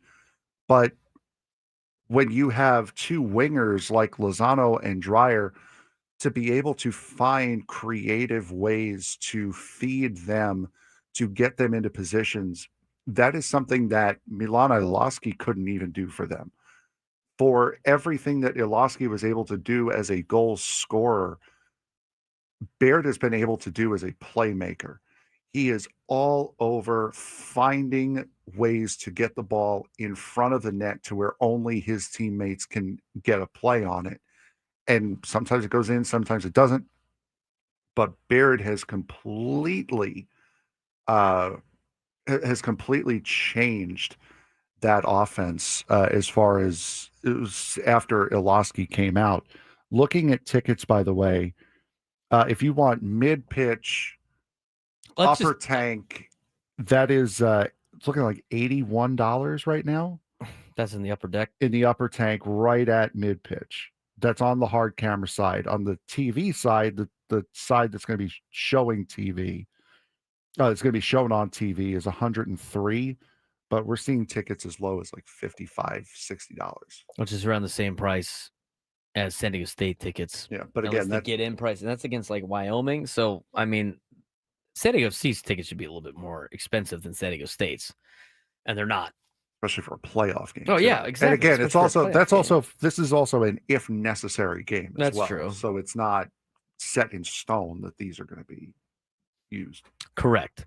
All right. So in the Western Conference, San Diego has the 1-0 lead on Portland. They will resume on November 1st. Minnesota and Seattle is tonight at 6 o'clock. LAFC and Austin start on Wednesday at 7:30. And then Vancouver has a 1-0 lead on Dallas in that particular series. Again, it's a best of 3. So one more win and no aggregate.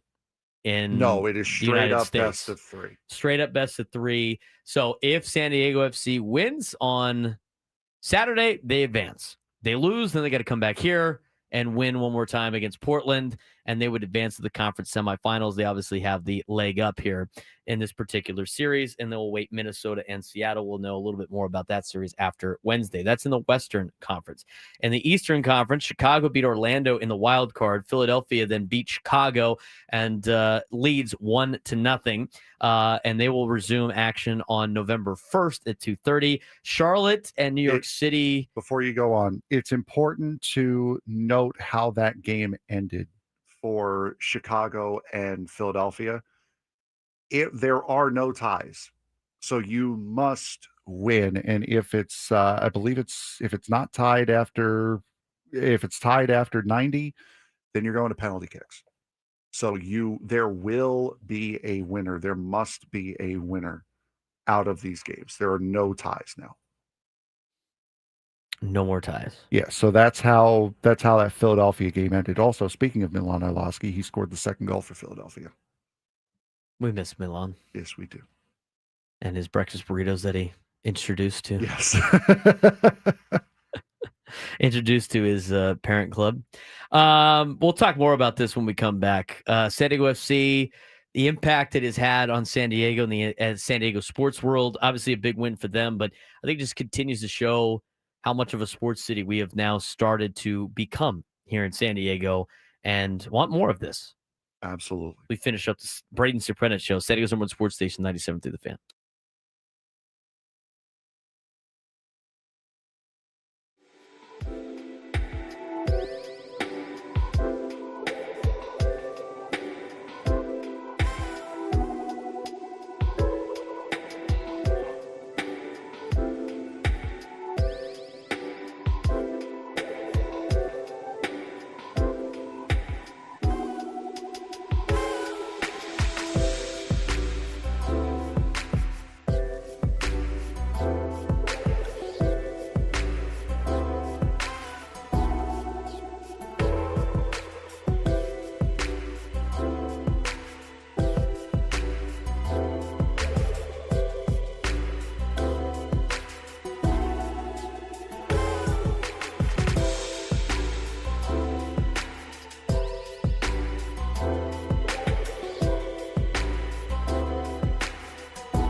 This hour on 97 to the fans, brought to you by Toyota of Poway, voted San Diego's #1 Toyota dealer by USA Today with APRs as low as 0% and tons of new Toyotas on the ground. No tricks, only treats during the Trucktober sales event happening only now at Toyota of Poway or online at toyotapoway.com in the heart of San Diego. Trucktober, Frank. How about that? Vroom. Vroom, he says. All right. What do we have on? Let's talk about San Diego FC at Portland. Like, we're going to talk about it again with Drake on Friday. Yes. Key to after winning game 1, going out there and taking game 2 on the road. I mean, they've done it. They've done it recently now against Portland. Just keep doing what you're doing. I mean, three matches against Portland. You're 6-1 up on aggregate. First one was a home draw. Then you've just beaten them. You've beaten them twice now. It does get harder and harder to play them. The more and more familiar you become with each other. But you just have to keep doing what you're doing. You've clearly shown that you are the better team. And with Lozano coming back for game 2, again, don't know if he's going to start or if he's going to be available off the bench. You just have to keep up the pressure. Keep doing what you're doing. Don't change anything you've done.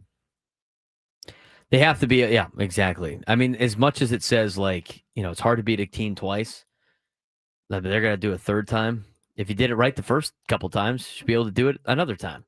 So we'll see what happens with San Diego FC. I think it's great for San Diego, though, to see this kind of level of success with a new sports team and the support that San Diego has given this particular team. It's happened a couple of times now. I mean, it's been a good showing for San Diego FC in getting people to go to their games with the crowds and then seeing the full support. I mean, if this team would have come out to a rough start to their first year and not made the playoffs, it would have been tough to try to win in the city. They would have been dead before dead on arrival. Correct. If they would not have, they wouldn't have had to have come out and did what they did. They've superseded anyone's expectations of what they could have done. But to not only get a home playoff game, to have home field advantage all throughout the playoffs, they set themselves up so good for the future. Whether they win or lose, your thought is, this is the stepping stone that we needed. This is the foot that we had to get off on. We've done everything right so far. Now we just have to fill out a couple different little things to make sure we get over the hump. And this team has a lot better chance of doing it, I think, than the other team that plays during the summer in town.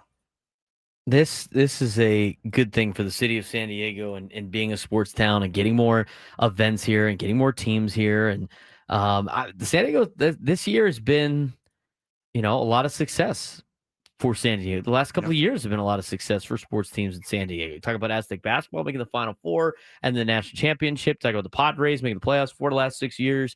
Talk about San Diego FC now in their opening year, qualifying for a Champions League. A Champions. What is it? It's the Champions. CONCACAF. Yeah, the Champions Cup. Yeah, Champions Cup by winning the Western Conference. I mean, there's a lot.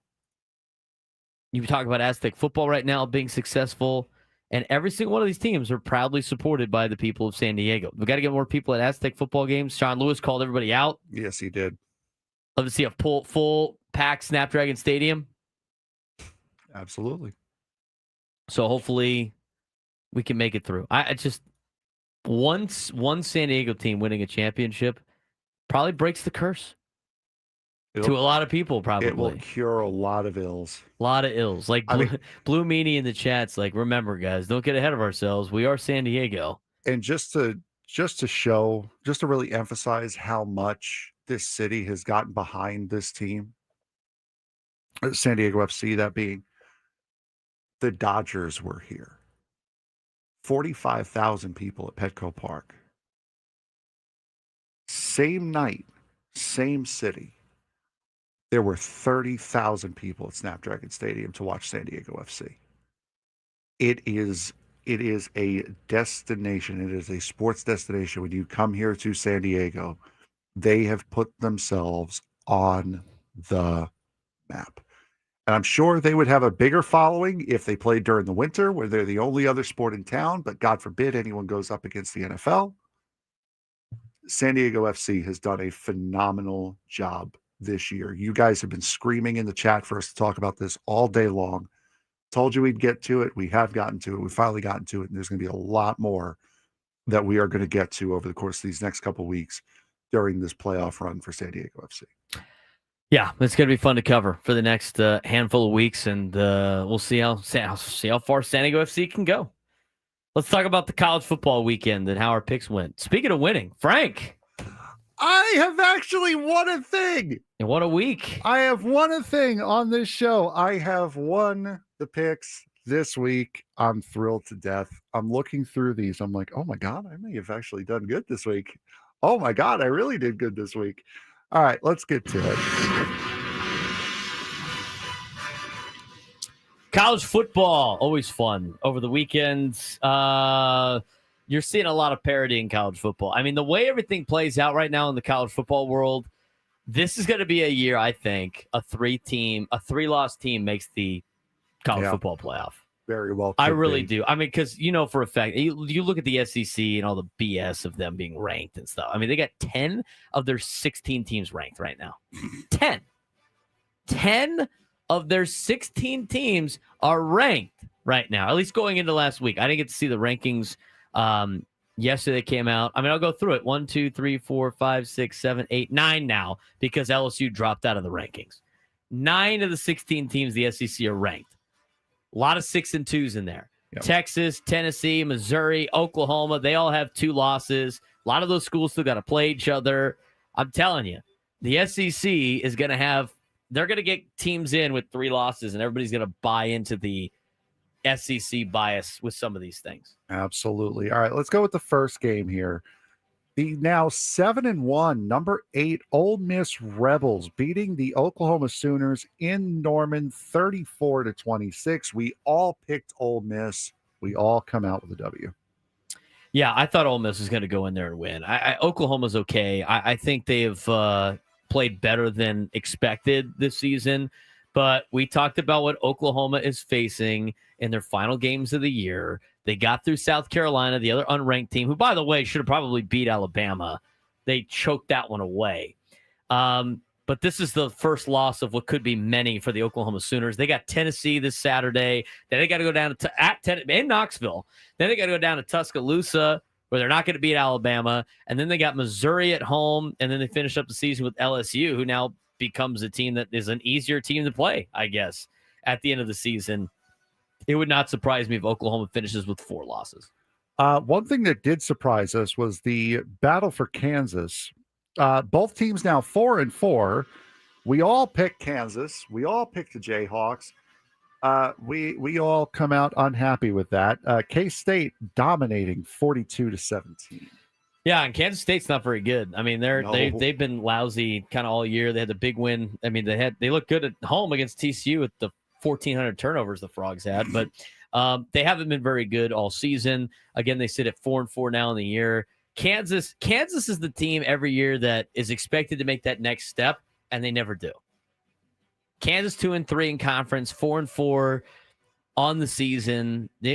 Just hanging around, I guess. But they can't win a big game, and they can't win the Sunflower Showdown.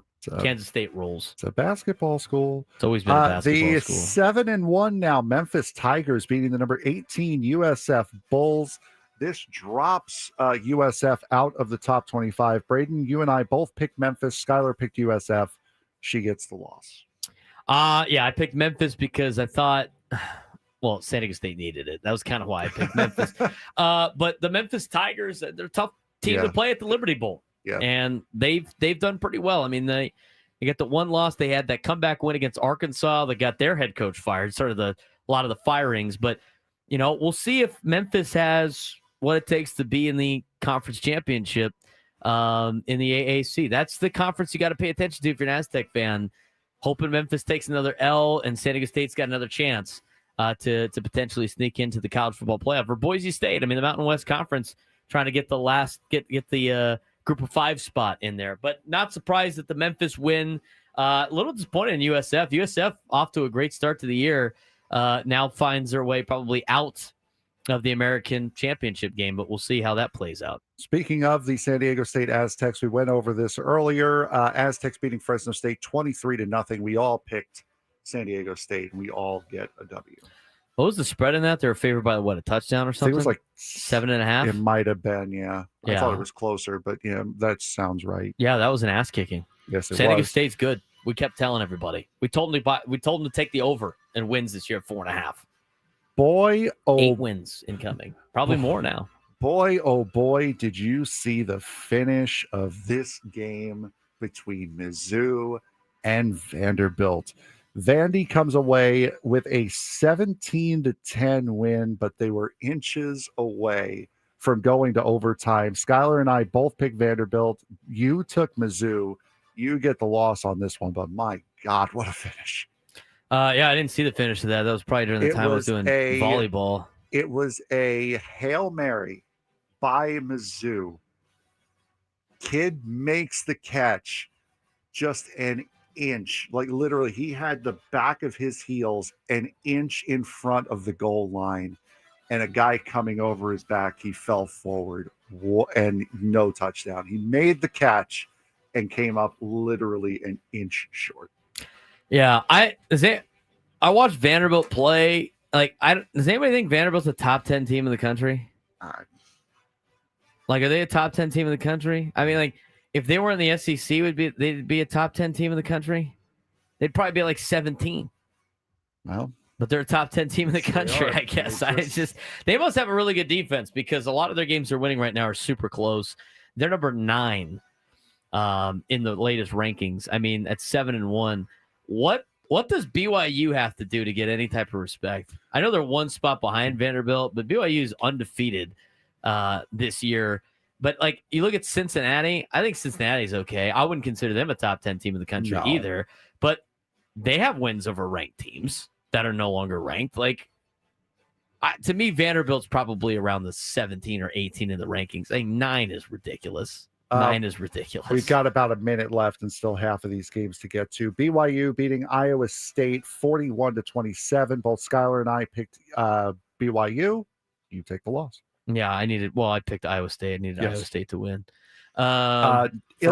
Personal things. BYU is really good. BYU is not getting respect in this. The Illinois Fighting Illini officially stink for a top 10 team earlier this year. They've lost to the Washington Huskies 42-25. You took the win. You were the only one to take the Huskies. Skylar and I both took Illinois. Illinois was only ranked going into last week because they were ranked to start the season and they beat SC. That's it. There's no reason for Illinois to be a ranked football team. They're not a good football team. The Big Ten in general is top heavy. 3 teams are good. Everybody else is mediocre at best. Not a great football conference. Speaking of the Big Ten, the Iowa Hawkeyes laid a whooping on the Minnesota Golden Gophers. Iowa winning 41-3. I took Iowa. You two took the Golden Gophers. You both are Golden Gophers. Well, I didn't think Iowa would score that many points. We didn't take the spread. The spread was too high. They were like, there's no way they cover that many points. You actually took the high spread for once. I thought you never do that. I know, and it paid off. Yeah. I also won the LSU game. After that, you two both lost that, and then you won the Houston-Arizona State game. Both Skylar and I took Arizona State. I went 7-3. Trust me with the Big 12 games. That'll do it for the show. He's Frank Marchese. I'm Braden Surprenant. We'll talk to you guys tomorrow as we have David Velasquez joining us from Aztec Basketball. Talk to you then.